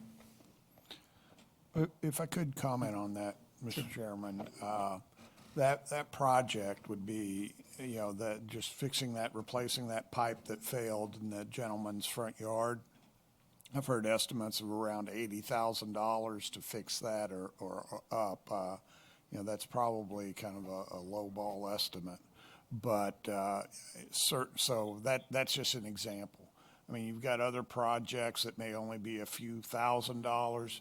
You've got other projects could be $500,000. And certainly it's up to the board to decide, one, if you want to pursue this further, and then two, what criteria would it be? Would you make fully fund projects? Would you contribute, up to 50%? Would you put a dollar cap on each grant or something like that? All that is within the board's purview to decide if you pursued this program. I would like those type of questions answered because, and you're right, it could vary depending on the degree. You take, David, you had that one water overflowing and with the two pipes coming down. I don't know what that would cost, but I certainly would like to see a cap on it, and I'd like to see a % presented by. I don't think taxpayers, because they moved in there first and do that, I don't think taxpayers would be happy with spending their money on a private property or stuff of that nature. I mean, I need a lot more information as far as cost. And then also, how would you decide who gets first come, first serve? Is that what it is, or? I really don't know. Those are the type of questions I'd like to have, because if you got two people out there that need it, and you only have the funding for one of them, how do you divide it? Mr. Skinner, that's exactly sort of what we're here for. Okay. To see how the board wants to lay this out. They're all viable options. And if there's only a certain amount of money that's available, then it will be up to the board, as we're developing this grant process, is how's it going to be the best way to spend that? Do we want to say first come, first serve, which I think is probably going to be the best bet to whomever's out there? And then it's going to come down to, do we want to fund an entire project, not knowing what that could be, because we don't know who's going to apply. I mean, if the first guy in is $80,000 and we only have $50,000 in the bucket, that one won't get it because we can't afford it all. So as we're developing, and that's sort of where we're trying to, because we are developing at this point in time, we can set it up however we would like, and it may be that the board wants to put a cap, but a cap might be so low that it doesn't help the majority of people, or it certainly may not help, a bit larger project, but we could certainly get more smaller projects done. It's, it's a negotiation as to how you would like to set this up. If we knew we were going to spend X number of dollars, we could come up with maybe some scenarios that would help the board make a better decision. I would just say that those are exactly the type of things that I would like. And I'm not here to tell you. I think what we can do is give us different scenarios, give us whether, if we capped it. First of all, I have no idea what the cost of any of these projects. As Mark said, it could go from $50,000 to $1 million, I guess. And that to me is, we've got to have some restraint in here as far as we know.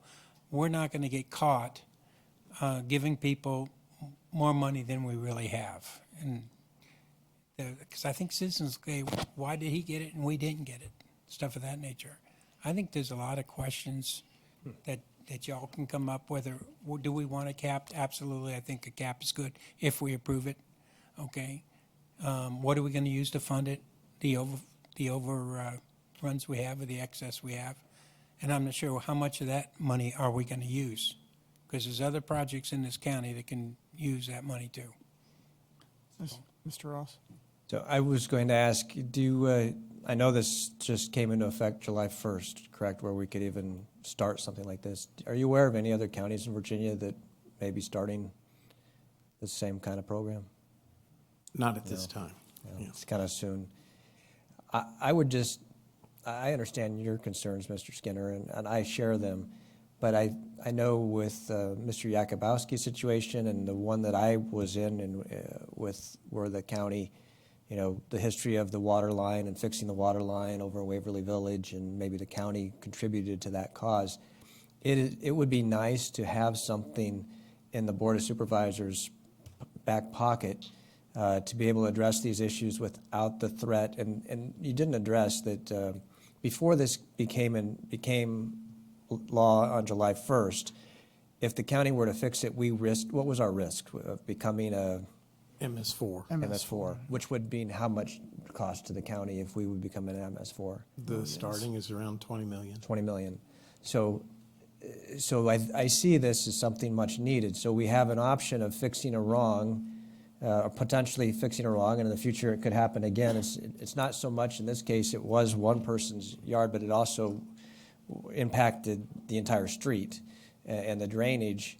But instead of risking, if we have an issue that is going to cause us to have a $20 million buy-in to MS4, this would at least give us something to address those issues. So if anything, and I agree with Mr. Skinner, I'd like you to come back with options, maybe best practices, recommendations. Maybe if another county, by the end of this month, maybe somebody will be going into that. But for me, I would like to see something that the board would have access to, that we could look at. And again, it takes a majority to approve something where we'd at least have the ability to fix a wrong if that was the case in the future without that $20 million risk. So, thank you. I would like to see staff continue to pursue this, and it sounds like there's a consensus to continue to develop a program. I would suggest that we fund it with one-time money as it becomes available. That's somewhat haphazard, but we have a lot of sources of funds and various parts of the annual income already dedicated, and I don't want to continue to tie up future funding.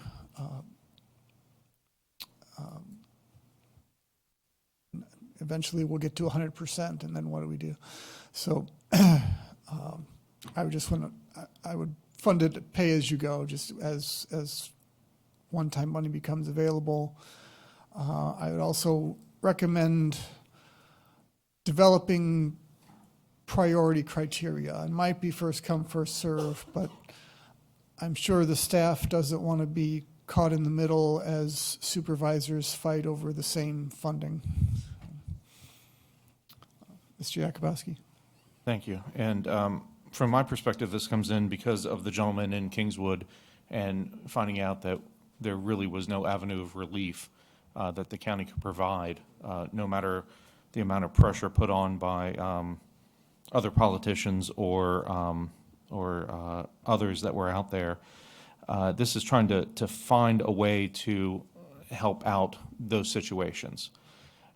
I would like to see, as has been stated, a sort of like was done with the tier drainage system, you know, a level 1, level 2, and level 3 was clean the leaves out of your ditch yourself, that type of thing.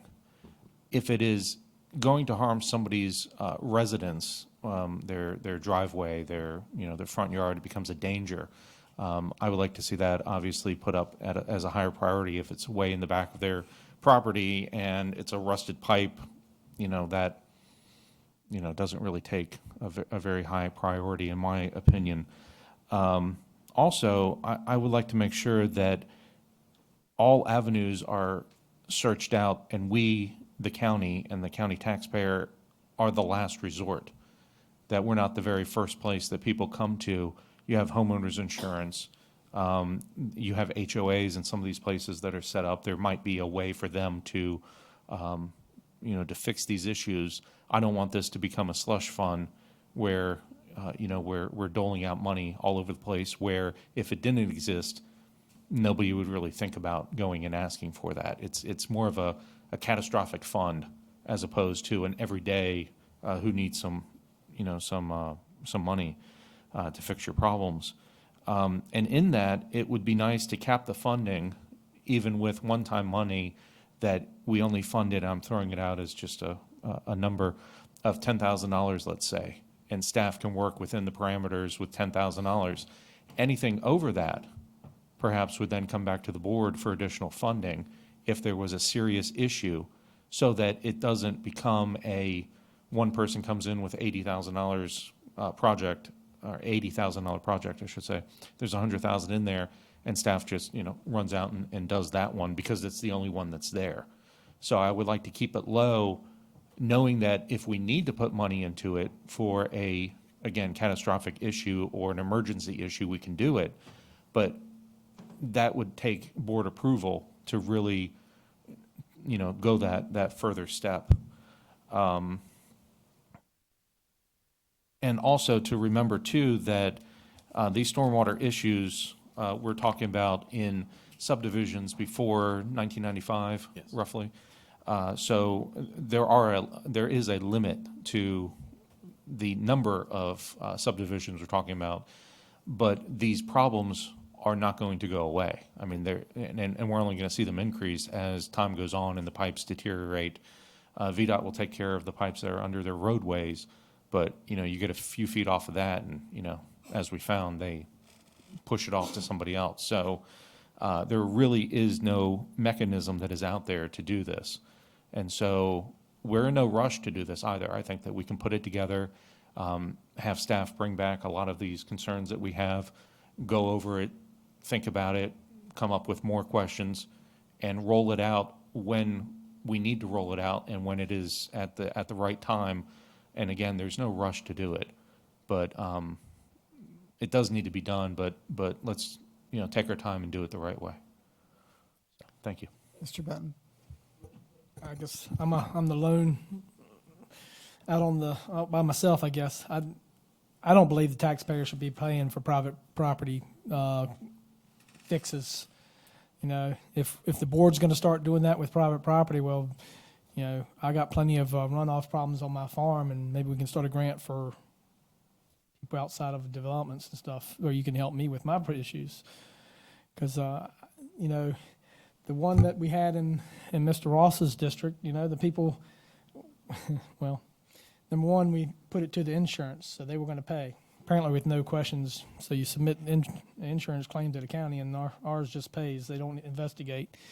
Because through our own investigations, we saw where some of their own actions caused some of the issues. And I think that we had a nice little debate about that. As far as the pipe, you're talking about this pipe, we didn't even know if I'm remembering correctly from some discussions and information we got, the county didn't even approve the pipe to put in there. So didn't know anything about it. We got a lot of these aging subdivisions in here. And, when anybody buys a piece of property, there's always inherent risk you take and possibilities. That's why you go and try to investigate and look into as much as you possibly can.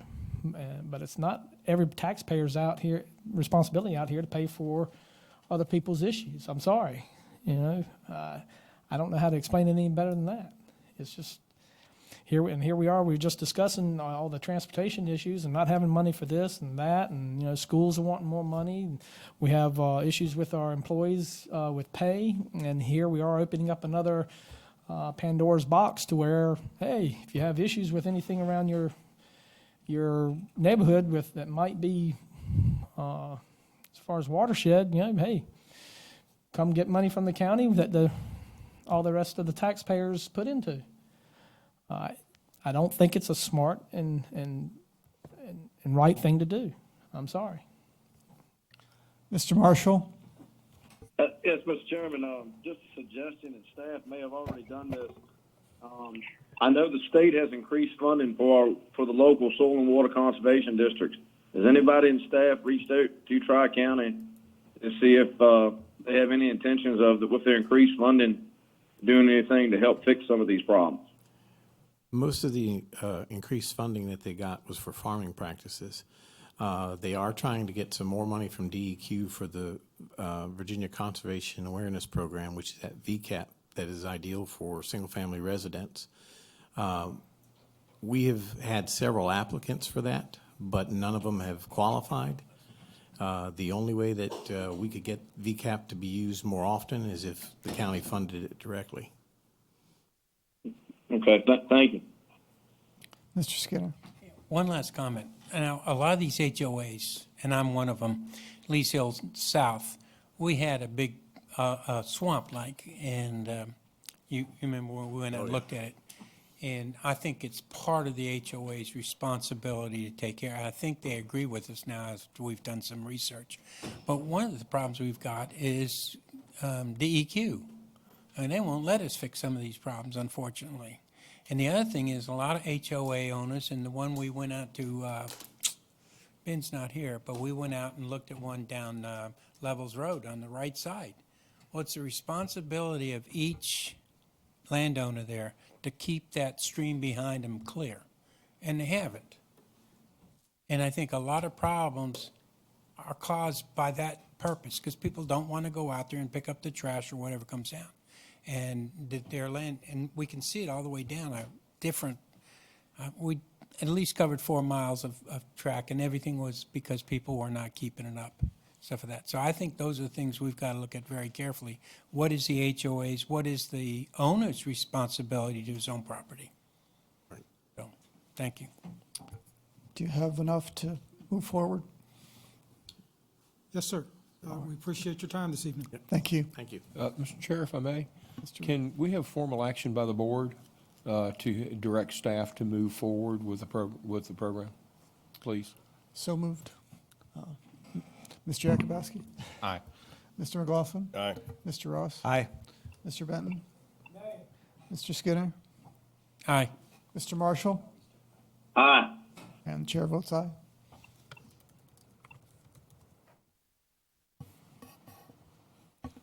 Thank you, Mr. Chair. The next item on the agenda is the county administrator and county attorney reports.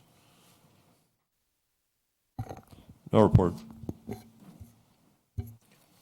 Mr. Chair, I have a couple of items this evening. I'll start with the capital projects update for the board. The animal shelter expansion and renovation, Phase 1, the utility admin parking lot, is nearing substantial completion. Along with this, tomorrow, there is limited access to the parking lot for the public.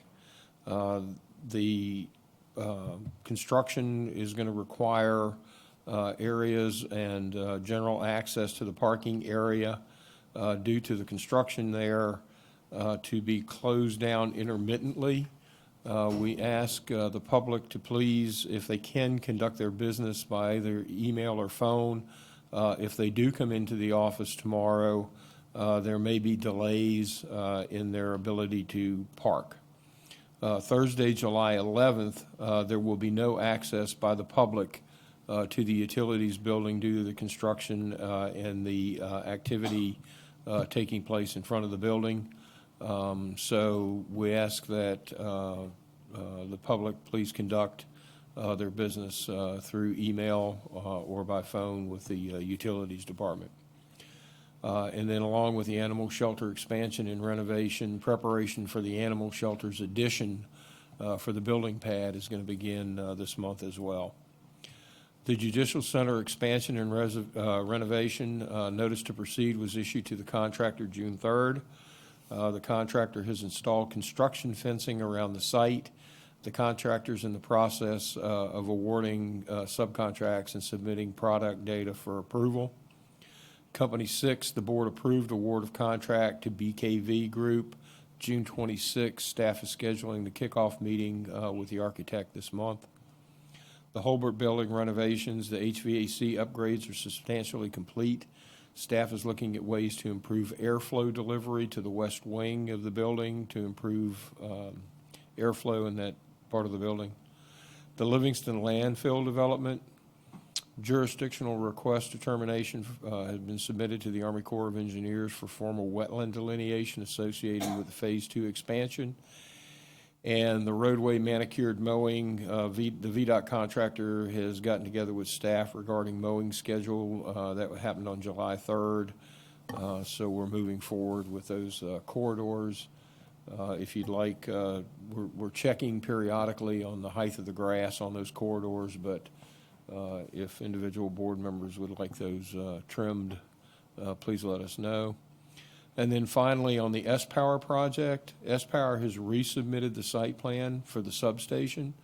They also have submitted an early grading and clearing permit application for the substation, which will include access improvements to the site. And a third plan is currently under review, and that's for a waterline plan connecting to the public line in Fawn Lake to serve the S-Power site. So that's where S-Power is at. And that concludes my report for the evening.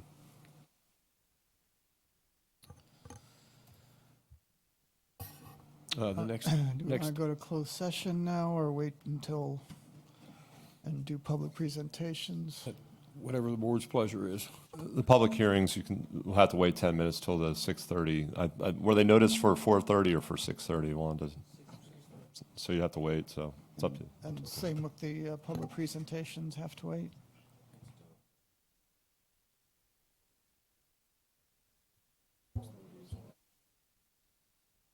Well, if you could read us into closed session.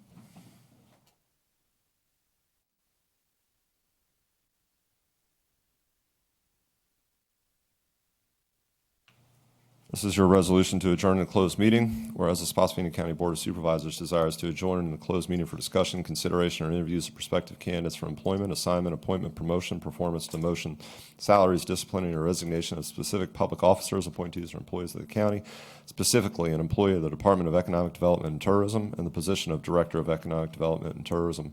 And whereas the Spotsylvania County Board of Supervisors desires to adjourn a closed meeting for consultation with legal counsel employed or retained by a public body regarding specific legal matters requiring the provision of legal advice by such counsel, specifically related to changes to the Virginia Code. And whereas pursuant to Virginia Code Section 2.2, 3711A1 and 8, such discussions may occur in closed meeting. Now therefore be it resolved that the Spotsylvania County Board of Supervisors does hereby authorize discussion of the aforestated matters. Mr. Benton? Aye. Mr. Skinner? Aye. Mr. Marshall? Aye. Mr. Yakubowski? Aye. Mr. McLaughlin? Aye. Mr. Ross? Aye. And the chair votes aye.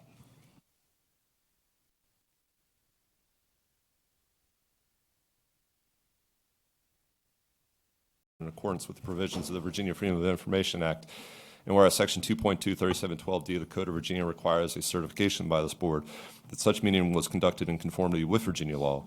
Now, therefore, be it resolved that the Spotsylvania County Board of Supervisors hereby returns to open meeting and certifies by roll call vote that to the best of each member's knowledge, only public business matters lawfully exempted from the open meeting requirements of the Virginia Freedom of Information Act and identified in the motion to convene a closed meeting were heard, discussed, or considered in the closed meeting.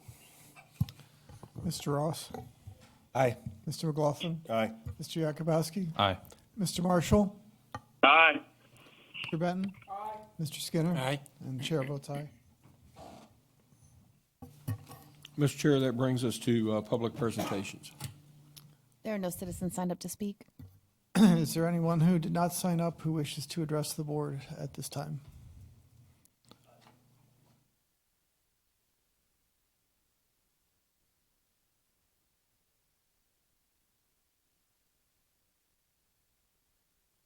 This is for any topic except what, except for the public hearings which are scheduled. Seeing none, we'll close public comment. That's one of them, yeah. Mr. Chair, that does bring us to R19-0002. This is Cutler rezoning, RO 19-0002 in the Livingston District. And we have Mrs. Parrish here.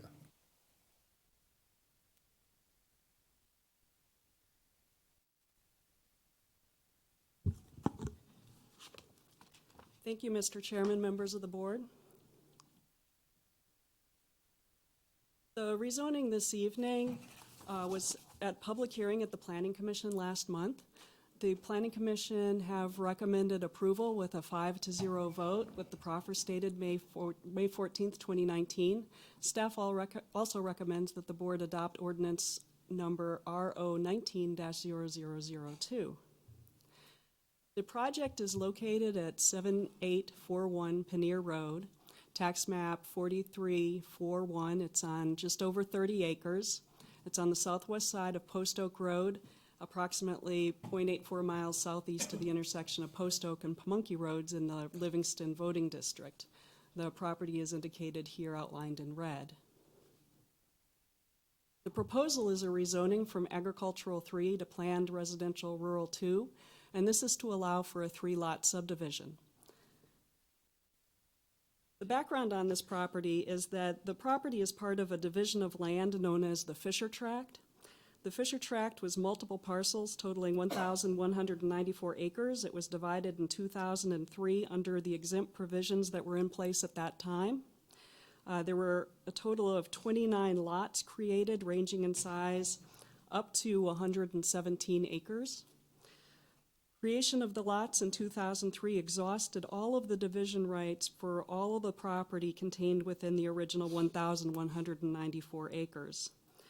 Mr. Cutler approached the county wanting to do a family division to create lots for his 2 children, one of which will work at a therapeutic equestrian center that he's also working to establish. The equestrian center is a permitted use in both the A3 and the planned residential rural zoning districts, so that therapeutic equestrian center is actually not the topic of this rezoning itself. It is the creation of the 3 lots. A rezoning to PRR is the only option available under the code for the Cutlers to create the 2 lots for their children. And the end result is actually much the same as if they were able to do the family divisions on the property. The proposal would result in the existing home and the equestrian center would be on 1 lot. And then there would be 2 new lots proposed at 2 acres each, which is actually the minimum lot size for a family division as well. One would access from Pannier Road, and the other would likely access from Post Oak Road due to its distance from Pannier. In the PRR zoning district, there is a rural preservation area requirement that's met by that remainder parcel that contains the equestrian center and the existing home site. And the sites for the future lots are wooded and will be developed consistent with the rural view shed preservation design that's a component of the PRR district. This requires a 75-foot building setback from the right-of-way and maintenance of a tree buffer to Post Oak Road. So just to show you graphically what I just described, here is the property on Post Oak Road in an L shape.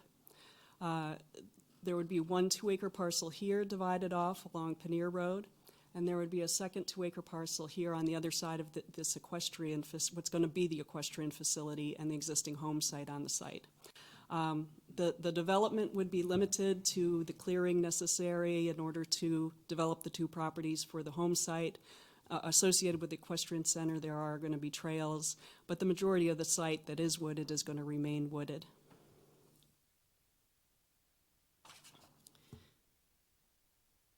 And I do also want to note that Pannier Road is a private access easement, and that serves the larger Fisher tract.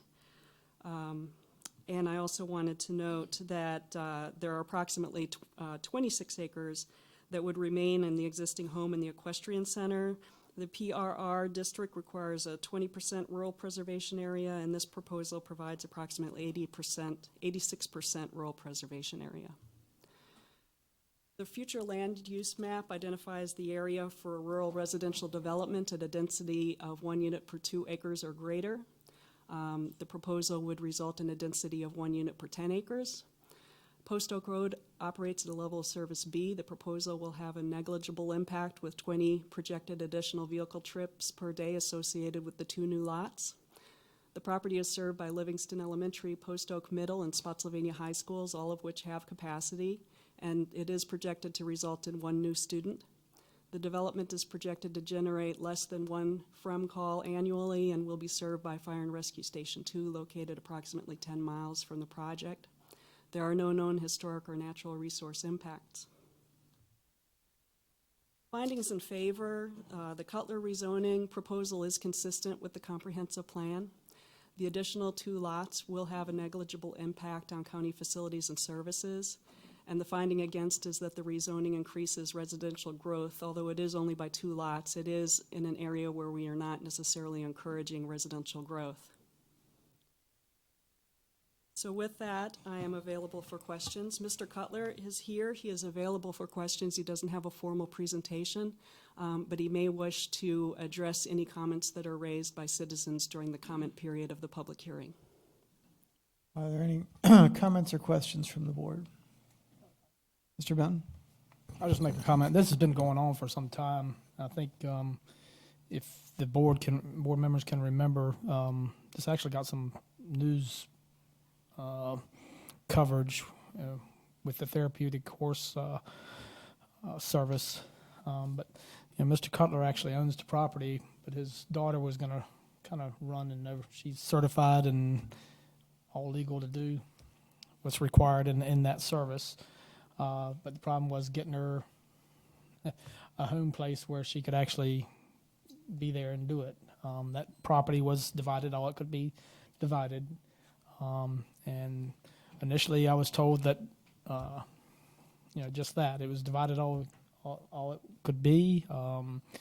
There's nothing else that could be done following the zoning ordinance. But we went back and looked Ms. Parrish did, and found where I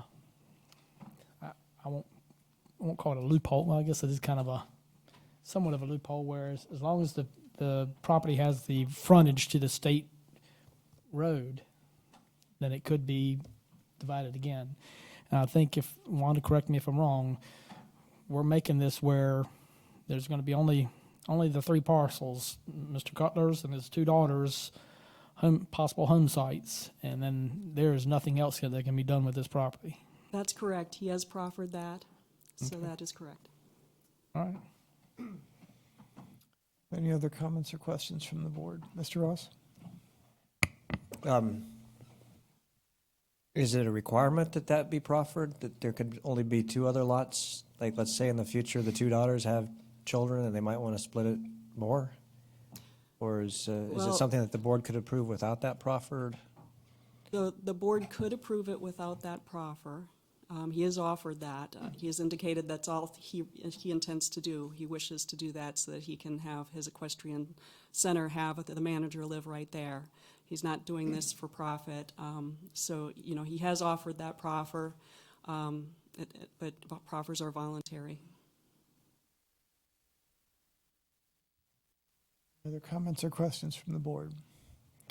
If not, we'll open the public hearing. I do not have any advance signups.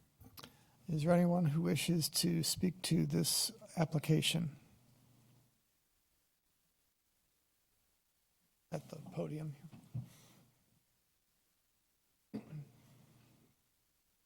I happen to be his neighbor. I own the property in that L section of that thing. And, you know, when I was originally bought this property, I was told that there was never could be My name's Timothy R. Waltz. And I was told that this property, none of this property could ever be subdivided. And he bought this property after a foreclosure. And the guy that was there beforehand was told the only way that he could subdivide that property is if the road is upgraded to a state-maintained road all the way to the end of his property. And that's what I was under the impression, the only way it could be subdivided. And I'm just thinking that if he can subdivide this just for his family or family use, why can't we all do that? Because I have 20.99 acres right behind his. Thank you. Just what I'm trying to make a point. Thank you. Is there anyone else who wishes to speak to this application? Yep.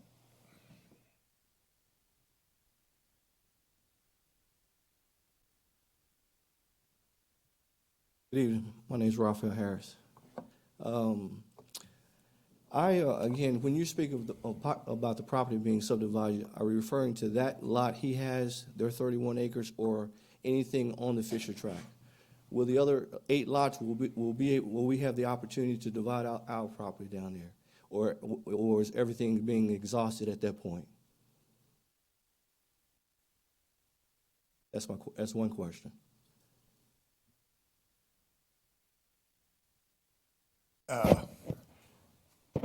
If you could, With the chair's indulgence, we can try to Right. answer that. But normally, this is just an opportunity for you to say what you think about the proposal and not a dialogue back and forth. Okay, well, my point is, I own 117 acres down there. I was under the same, that basically the road had to be the Pioneer Road had to be brought up to state requirements, all the way down to the cul-de-sac, which estimated at $220,000 before. I mean, I have 4 children. I would love to divide mine and you know, have a place or a homestead for them as a family development. But if I don't have, I mean, I bought my property with the pretense that none of these lots would be able to be subdivided as well.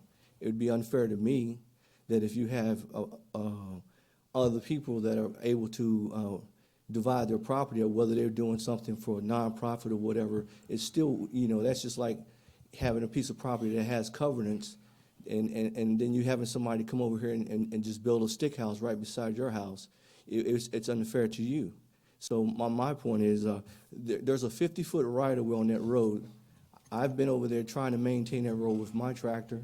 Mr. Cohen here has been doing things over. We can't even get together on the road.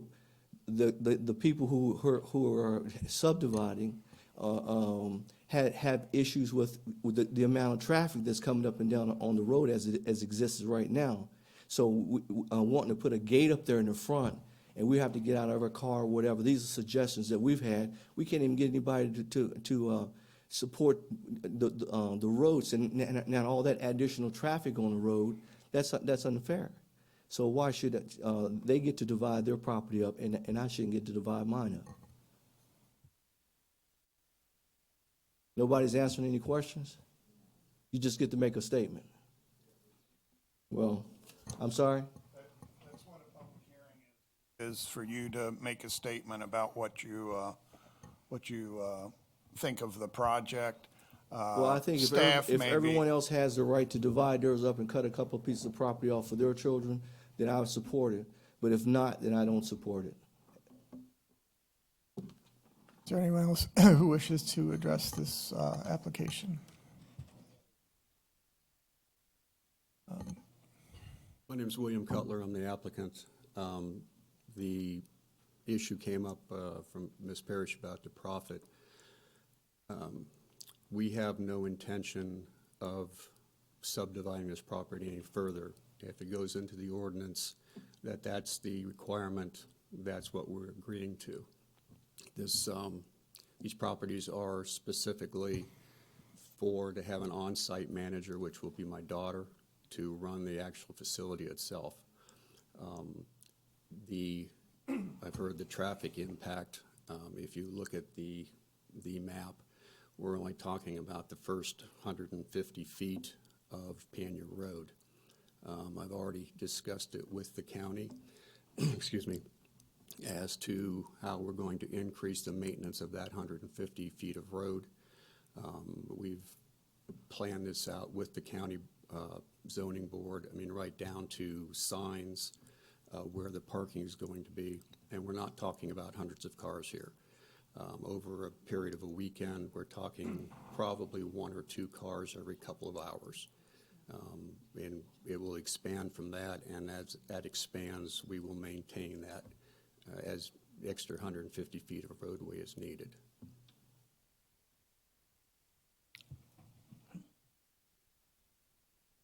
Is there anyone else? Yes. Hi, my name is Mays, Gloria Mays, and I live on the same property. I have almost 33 acres. And I also have tried several times, but I never went to this extreme because every time I went to the county, they kept telling me that, no, that's the way it is. You cannot divide. You can't subdivide. I have a grandson that is a single father of 2 that I would really like to help and have him live there. My daughter has 20 acres right up above me. The only thing that really concerns me is, just like the others said, if one can do it, the whole Fisher Track that's the way it was understood to us. We could not divide. When we bought it, when we came there, it had to be that way. We could not do it. The other concern is with the road coming in. I understand what Mr. Cutler is saying, but my daughter is a Spotsylvania school bus driver, so she's going to be coming in and out of that road quite a bit now. Is she going to be held up with people coming in? I have to work. I work a regular 40-hour-a-week job, and coming in on Post Oak Road is really very bad sometimes, because when you're trying to get out of that driveway, the people that are coming from your left, they're like there before you can really pull out. You really have to sit there for a minute, make sure nobody is coming over that hill. So we're going to be sitting there while people are coming in, and no matter what, it's going to be a certain amount of traffic if people are going to use that road to get in there. So I really feel the same way. If one can do it, we should all be able to do it, And it doesn't mean 2 acres. I was wanting at one time to split mine up in a 5-acre, give my grandson 5 acres to build on. But they just said that there was no way. Unless we had a state-maintained road, like Mr. Raphael said, then that would be the only way that we could do that. But thank you. Is there anyone else who wishes to address this issue? If not, we'll close the public hearing. Wanda, can you address the question of whether other properties Yes. could subdivide? Yes, what I heard everyone was stating was absolutely true. The code includes a requirement to subdivide based on a date, and that date is in 2002. The Fisher Tract was divided in 2003, and it maxed out those division rights according to the ordinance. There's a provision that allows for a maximum of 10 lots to be created, no matter how large a tract is, in the agricultural 3 zoning district. So when they compiled the multiple properties, they figured out the maximum number they could get, and then they developed the Fisher Tract. So at this point in time, there is no ability to do family divisions. There is no ability to do conventional division in the A3 zoning district as it exists. The only option would be to rezone property. And in order to rezone property, with this parcel being right up on Post Oak Road and Mr. Cutler only wanting to create the 2 additional lots, it meets the ordinance requirements. He's kind of lucky in that he has that Post Oak Road frontage, he has public road frontage. There's a provision in the subdivision ordinance you can create up to 3 lots off of an existing public road. He meets all the other requirements for the PRR zoning district. But for any other lot in there to develop, they would need to have public road frontage, which would mean building a public road along Pannier Road back to whatever their property is to be able to subdivide through a rezoning as well.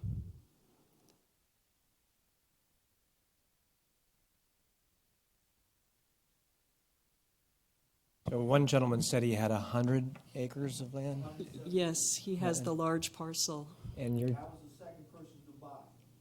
telling me that our ordinance is set up that he couldn't build a long driveway back to a... No, Or- in order, under each of the zoning districts available, in order to do a subdivision, it requires public road frontage. In order to do a family division, that's under the existing zoning district, and all of those rights for division have been exhausted. So there's just And no... Those rights were created in 2002? In 2002 is where we measure from, yes. And what caused the 2002 timeframe?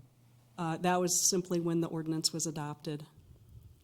The date of the ordinance adoption was placed as the date that we measure when development rights are available from. We take that date and we look at what parcel, what did the parcel that existed at that point in time look like?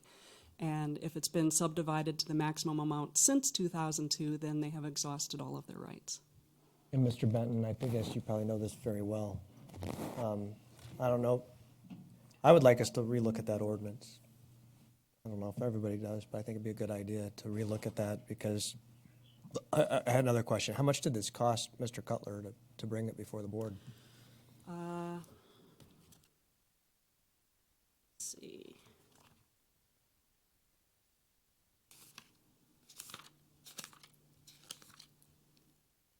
$4,852. Okay, that's all I have, but I would like us to revisit this ordinance in the... For the family divisions specifically. Yes. Mr. Skinner?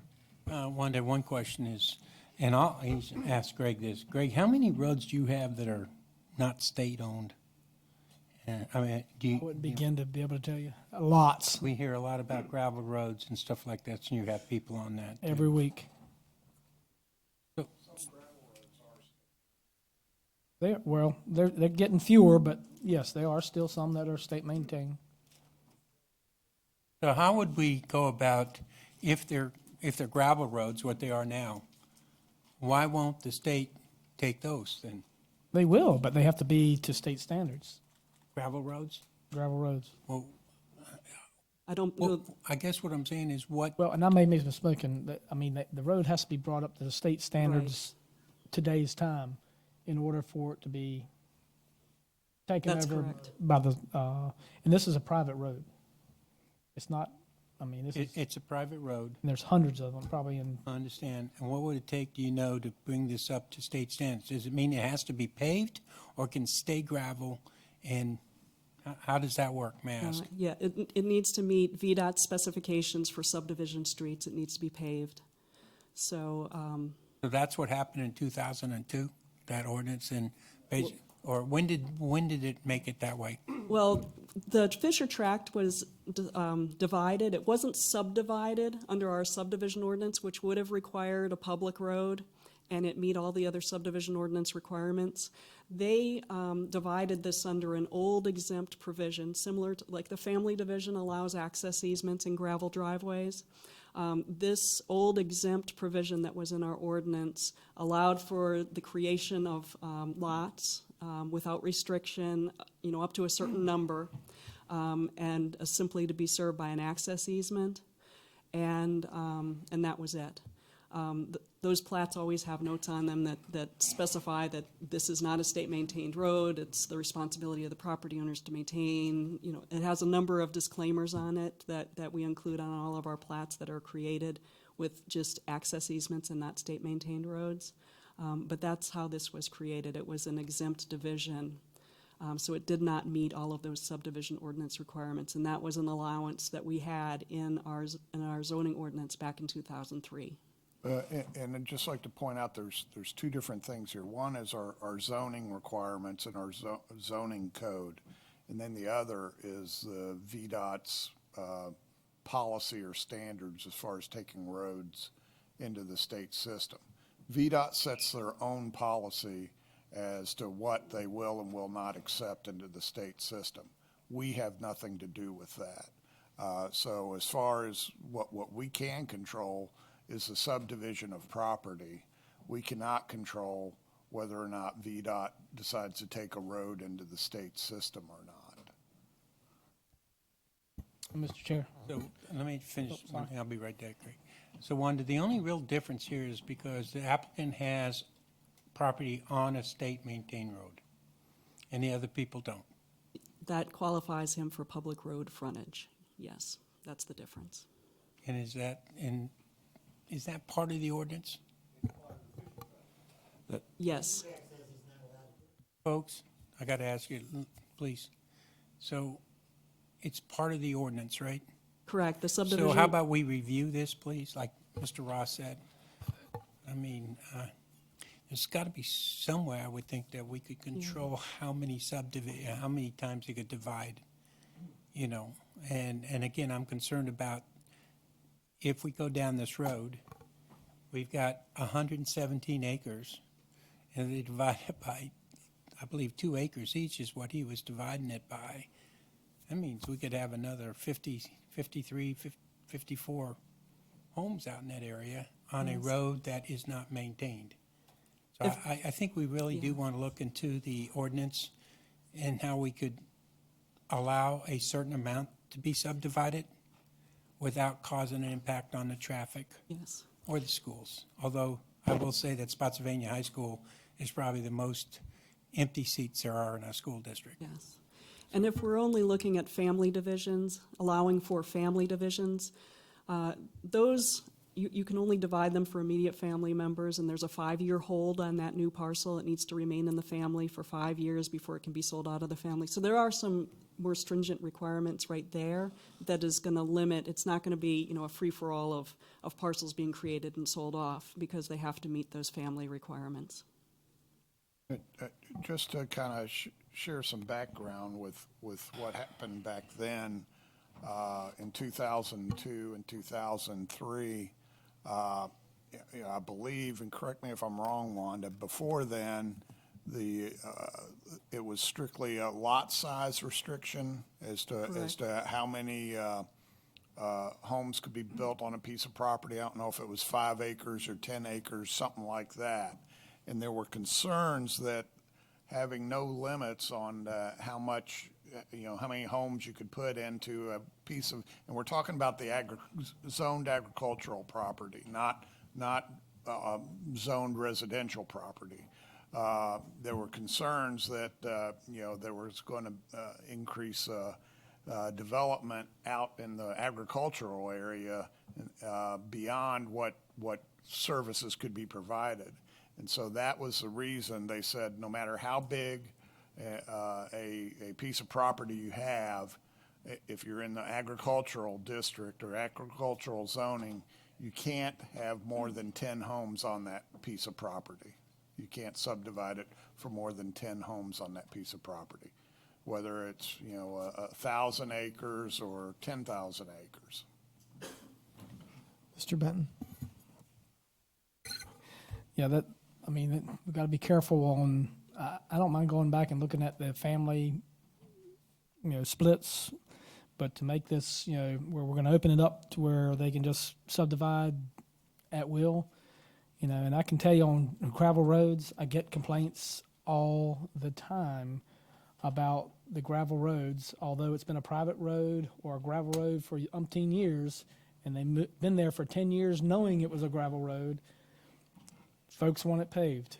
So we need to be cautious about going down, because I'm telling you, for the rural districts, Livingston and Berkeley, the private roads being gravel and people wanting them paved at the taxpayer expense when they bought the homes knowing and property knowing it was a private road,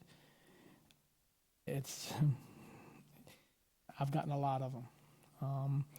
Also, again, we need to be cautious about how many splits we're going to allow and how to monitor and be able to verify that it is a family member that they're wanting to sell, cut off bits of property for. Again, this is rural agricultural area.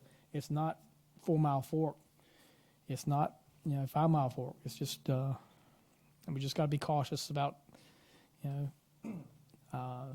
just a tidbit of information. This is one of the things I've requested from Wanda, beyond the noise ordinances for barking dogs and for the what's considered a subdivision and what's not a subdivision out in Livingston District. I also requested that Wanda and her team put together a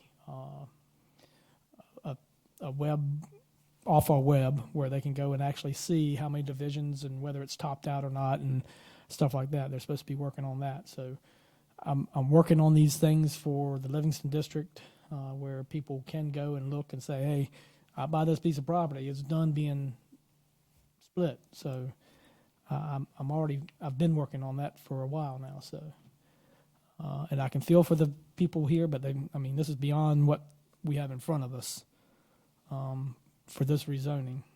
I know they're wanting what this has come before us. So, and luckily, Mr. Coulter has the right of way or the frontage on Post Oak. That's the only thing that's getting him that's basically allowed him to do this at this time. So, and I'd make a motion to approve this with the proffers. Mr. McLaughlin, did you have something? My quick question, I think, Greg answered some of the, well, not answered it, but goes back to the concern, if somebody wants to do a family subdivision, say 100 acres, whatever that may have been, and they want to drive down a private gravel road, why do we care? Now, I do see what Greg's point is after the fact, but again, that's when it goes back. I get your point, but it's a private road, it's your property. If we split it off, so be it. So I think where we're going is probably going to approve this, but I think based on the concerns, as we back and look at this ordinance and see what the real impacts are of all this, because I think that makes sense. When do you want to bring it back? Is that? Well, I think that's a separate motion, I guess. Okay, that's all I have. Is there any further discussion? There's a motion by Mr. Benton. We can vote. Mr. Benton? Aye. Mr. Skinner? Aye. Mr. Marshall? Aye. Mr. Yakubowski? Aye. Mr. McLaughlin? Aye. Mr. Ross? Aye. And the chair votes aye. Did you? So Wanda, do you think you could bring this back to us by no later than October? Yes. The ordinance? Okay. Mr. Ross, if I may, when did you want that brought back? Either the first or second meeting in October. Okay, thank you, sir. Mr. Chairman, if I Yakubowski? can, I'm sorry, I didn't hear all of it. What are we bringing back? Just, Options related to family subdivision to allow for more family subdivision in different situations than is currently allowed. So some ordinance options for the board to consider moving forward for a public hearing. okay, so just so I'm clear, the track was divided down to what it can be divided down to. Now, we are considering, or possibly considering, dividing that even more potentially.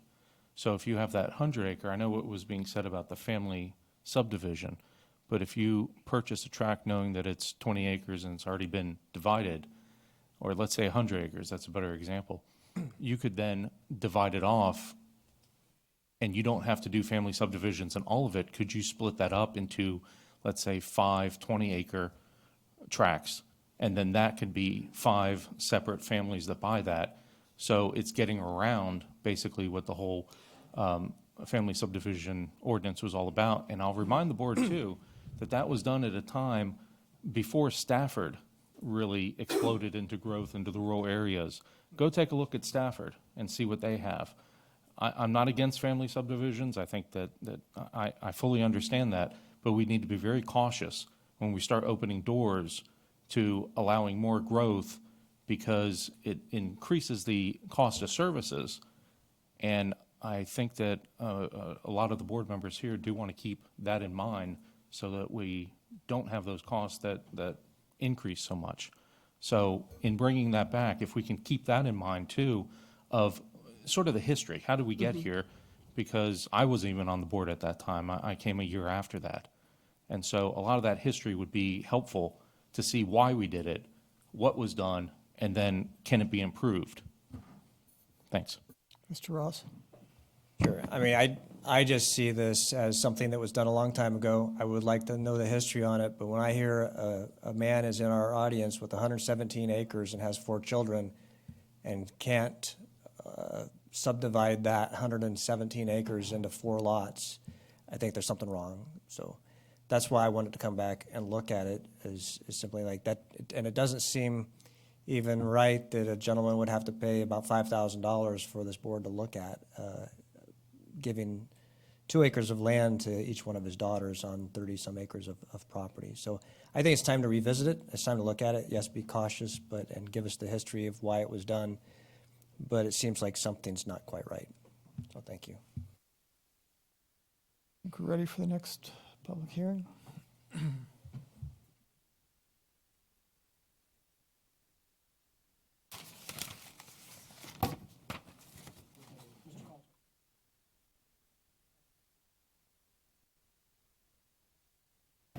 The next item on the agenda for public hearing is R 18-0003, Khalil Albright and Christy Albright.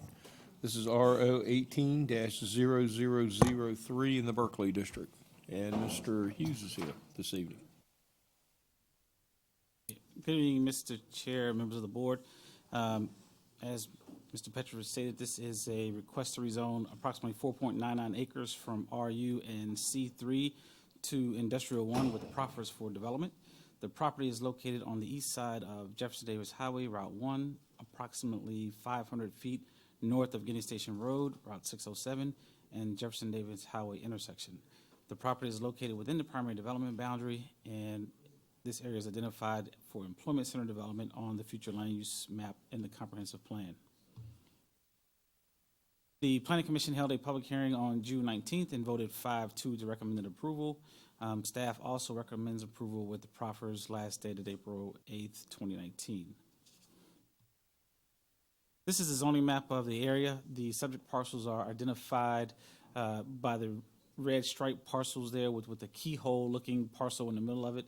Like I said, it's currently 2 parcels. The adjacent parcels to the north and the south are zoned I-1, and the property across the street is zoned RU. This is an aerial view of the subject parcels, again, identified by the hatchings, and as you can see, the applicant owns the Stone Center, which is to the south of the subject parcel, which is here. There is a Revere gas distribution center, a VDOT maintenance facility, and also a trucking business in the area in this corridor to the north. And as you can see, Massaponax High School is identified here, the large complex just south of Guinea Station Road. This is the applicant's GDP, and although no tenants have committed to the property, the applicant, as I stated, is the owner of an adjacent business and has noted the possibility that that Stone Center may expand onto this property. The GDP depicts improved entrance with the installation of a single entrance that meets the VDOT standards and more clearly defines ingress and egress from the site, a potential location for stormwater management pond, and a street buffer D. The GDP also shows the consolidation of the parcels, creating a single parcel, and the parcels are located in the HCOD, and the proffers commit any industrial use to HCOD architectural standards, as industrial uses are exempt from HCOD standards and requirements. The existing businesses in the corridor, as I stated, the Stone Center, the Revere Gas, and the VDOT maintenance facility to the north, and a used car dealership on the west side of Route 1 to the north also. This project is in conformance with the comprehensive plan. It is consistent with the adjacent zoning and does add inventory of industrial zone property in the county. The level of services along Route 1 in this area is a level of service of C, which is within the comprehensive plan policy parameters. Any future development will be reviewed during a site plan process, and if a proposal generates the significant trips, additional improvements will be required as a part of that site plan approval. The first response station is Company 8, which is in Thornburg. The applicant has proffered conformance with the generalized development plan. The proffers also include a commitment, as noted, to HCOD design standards for industrial uses. The proffers also restrict deliveries while the school zone caution lights are in flash mode during the hours of 7 a.m. to 8 a.m. and from 1:50 p.m. to 2:50 p.m. Monday through Friday when school is in session or as altered by the school board. There are no limitations on deliveries during the weekends or when school is not in session. Staff is supportive of this proffer or all the proffers as they are intended to limit any negative impacts on aesthetics and limit any interactions of student drivers with tractor trailers in the corridor.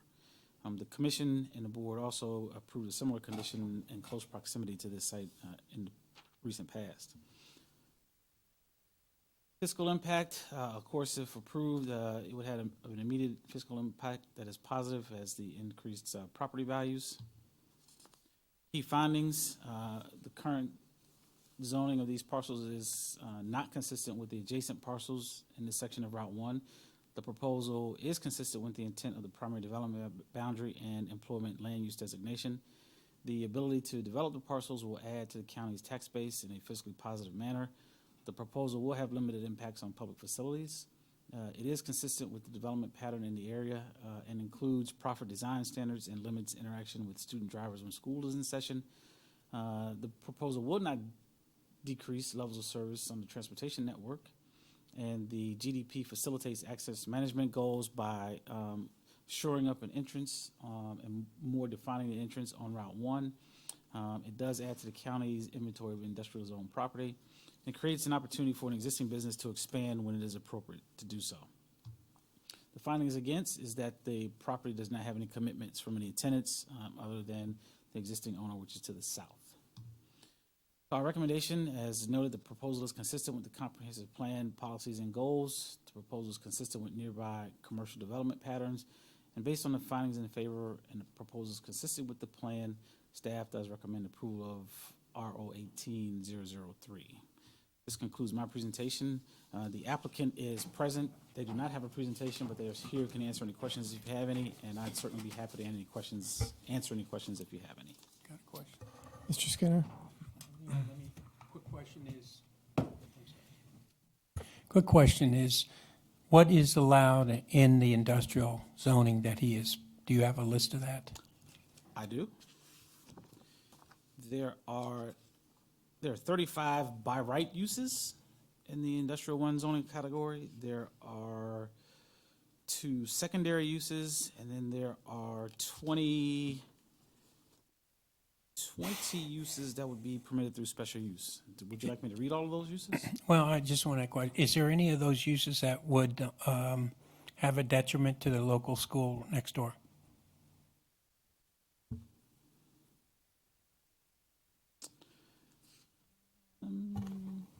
As a by right use, I would say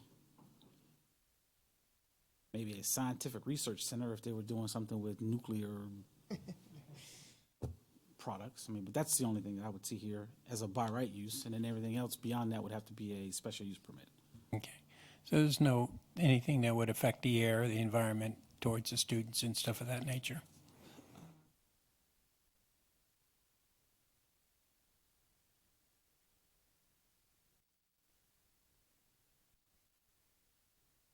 No.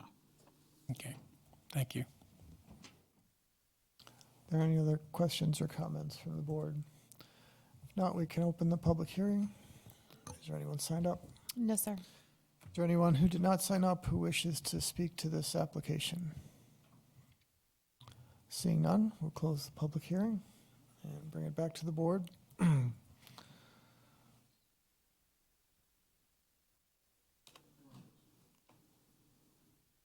Go ahead and repeat it. Make a motion to approve the rezoning for the Albright property. Motion by Mr. Marshall. Looking for the number now. And Mr. Marshall, is that with the proffers? With the Yes, with the proffers. It's 1803, I'm sorry. Working with a small screen. Mr. Skinner? The only thing I'm uncomfortable with, but Leon, is not knowing what, but if the by rights do not have any effect on the school system, I would support it.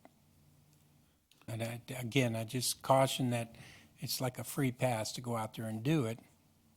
And anything other than what's in the by rights would be a special use permit, correct? That is correct. And there's nothing in there that would damage our school next door. So far, where they're at, I know they don't. They have a good project there. It looks clean. It's always neat. If they stayed in that area where they intend to increase the gravel or whatever, the stuff they buy, I hope that's the case. So, okay, thank you. Is there any further discussion? If not, we can vote. Mr. Benton? Aye. Mr. Skinner? Aye. Mr. Marshall? Aye. Mr. Yakubowski? Aye. Mr. McLaughlin? Aye. Mr. Ross? Aye. And the chair votes aye.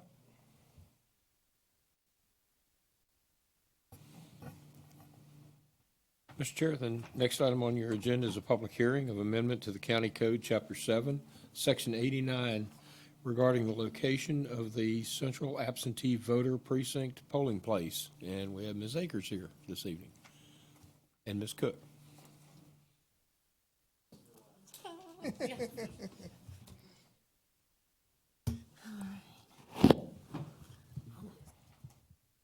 Good evening. We are here due to the fact that there is an amendment to the county code listing, it's Chapter 7, Section 89, regarding the location of the central absentee voter precinct, which we also call the CAP. It wasn't something I was aware that was even in the county ordinance. So when our office moved, we followed the Department of Elections and the Code of Virginia and took care of it from that point of view. It wasn't found until Nikki sent something out with some changes that needed to be made, and it was an address change. So I guess we're just basically asking for that change to go through. We moved over a year ago, and everything's been going really good. We followed the code with, we didn't have to, since the CAP is within the general registrar's office, we didn't have to mail something out to every registered voter, which we have 90,000 registered voters now. So we did post it on the website. It's still there now with a map to our location. It's been on our Facebook social media page. We put it to many of the county offices, this building, and we mailed something out to habitual absentee voters that do come to our office for most elections, so they would know that we moved too. What is located in the county ordinance, I guess that's something that's been there a very, very long time, because that address that was in there is only used election evening when the tabulation is done for all mailed return mailed absentee ballots. So absentee voting happens every election 45 days before the election in our office. So it happened over at that trailer when we were there and all the other locations. So I'm not sure why that address is in there, just for when the staff is counting and the ballots for that election that night. But that's the reason we're here, and I'm open to any questions. Any questions or comments from the board? Mr. Skinner? Carl, can you address anything? What mandated this change? I can answer that if Go you ahead, like. Susan. The Virginia Code requires the county to have the address for its polling place in its ordinances. And so the county has done that. And when the polling place for the precinct moved, because it's with the general registrar's office, we have to update that with the ordinance. Okay. Thank you. I'm not sure why that's in the ordinance, though, just because we have 26 other precincts, and I don't think they're in there. But this could change if we change locations again. So that's something what we'll have to monitor as well. And it could happen with redistricting even. So we're just going to change the address in the ordinance? Okay. Any other questions or comments from the board? Make a motion to approve. Well, we have to have the public hearing. Oh, first, thank but you. I think it'll be quick. Yes, sir. Are there any citizens No, sir. signed up? Is there anyone who did not sign up who wishes to speak? Either one of our two members of the audience.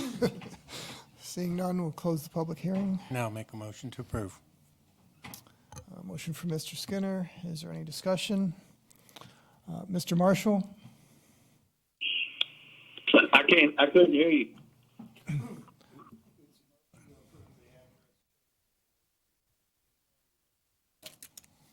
Oh, aye. Mr. Yakubowski? Aye. Mr. McLaughlin? Aye. Mr. Ross? Aye. Mr. Benton? Aye. Mr. Skinner? Aye. And the chair votes aye.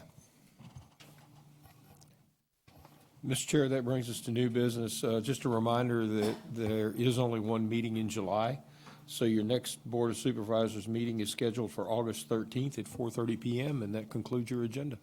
Mr. Chair, I would respectfully recommend that the board, with respect to the two items that were possible agenda items, there was a vote to add those to the agenda, but there's some confusion as to whether they were read as part of the consent agenda. So I'd recommend that the board, before it adjourns, just take a vote again on the commendation, but more importantly, from a legal perspective, the appointment of Nancy Biscoe to the BZA. I would recommend that before the board adjourns. Thank you. I'll move for to vote on, or to move to approve the commendation recognizing staff and volunteers at Stars and Stripes. Can we combine the motions, or do they need to be separate? They would have normally been combined on the consent agenda, so I think that's okay if you combine them and go ahead and vote both. It's Mr. Benton's appointment, but since it's So my moved. motion, I'll add. Yeah. We can vote. Mr. Benton? Aye. Mr. Skinner? Aye. Mr. Marshall? Aye. Mr. Yakubowski? Aye. Mr. McLaughlin? Aye. Mr. Ross? Aye. And the chair votes aye. Thank you. Mr. Benton? Can I put something in on new business? Just, Mr. Marshall had suggested that maybe for an idea as far as our website, for a competition or a contest for a logo. I just want to run it by the board, see what y'all, I kind of like the idea. I don't know why, I mean, for our citizens to have a little contest, see who can come up with a design for us and have some community involvement. I don't know what the rest of y'all think about it. I like it. I don't know. We can come up with something. Pizza? I don't know. Pizza with the board, or attend an entire board meeting. Yeah, we could, certainly recognition. Yeah, it'd be their design. Also, we could certainly recognize them at one of our meetings. I don't know, anything staff could come up with, so. But it's just an idea.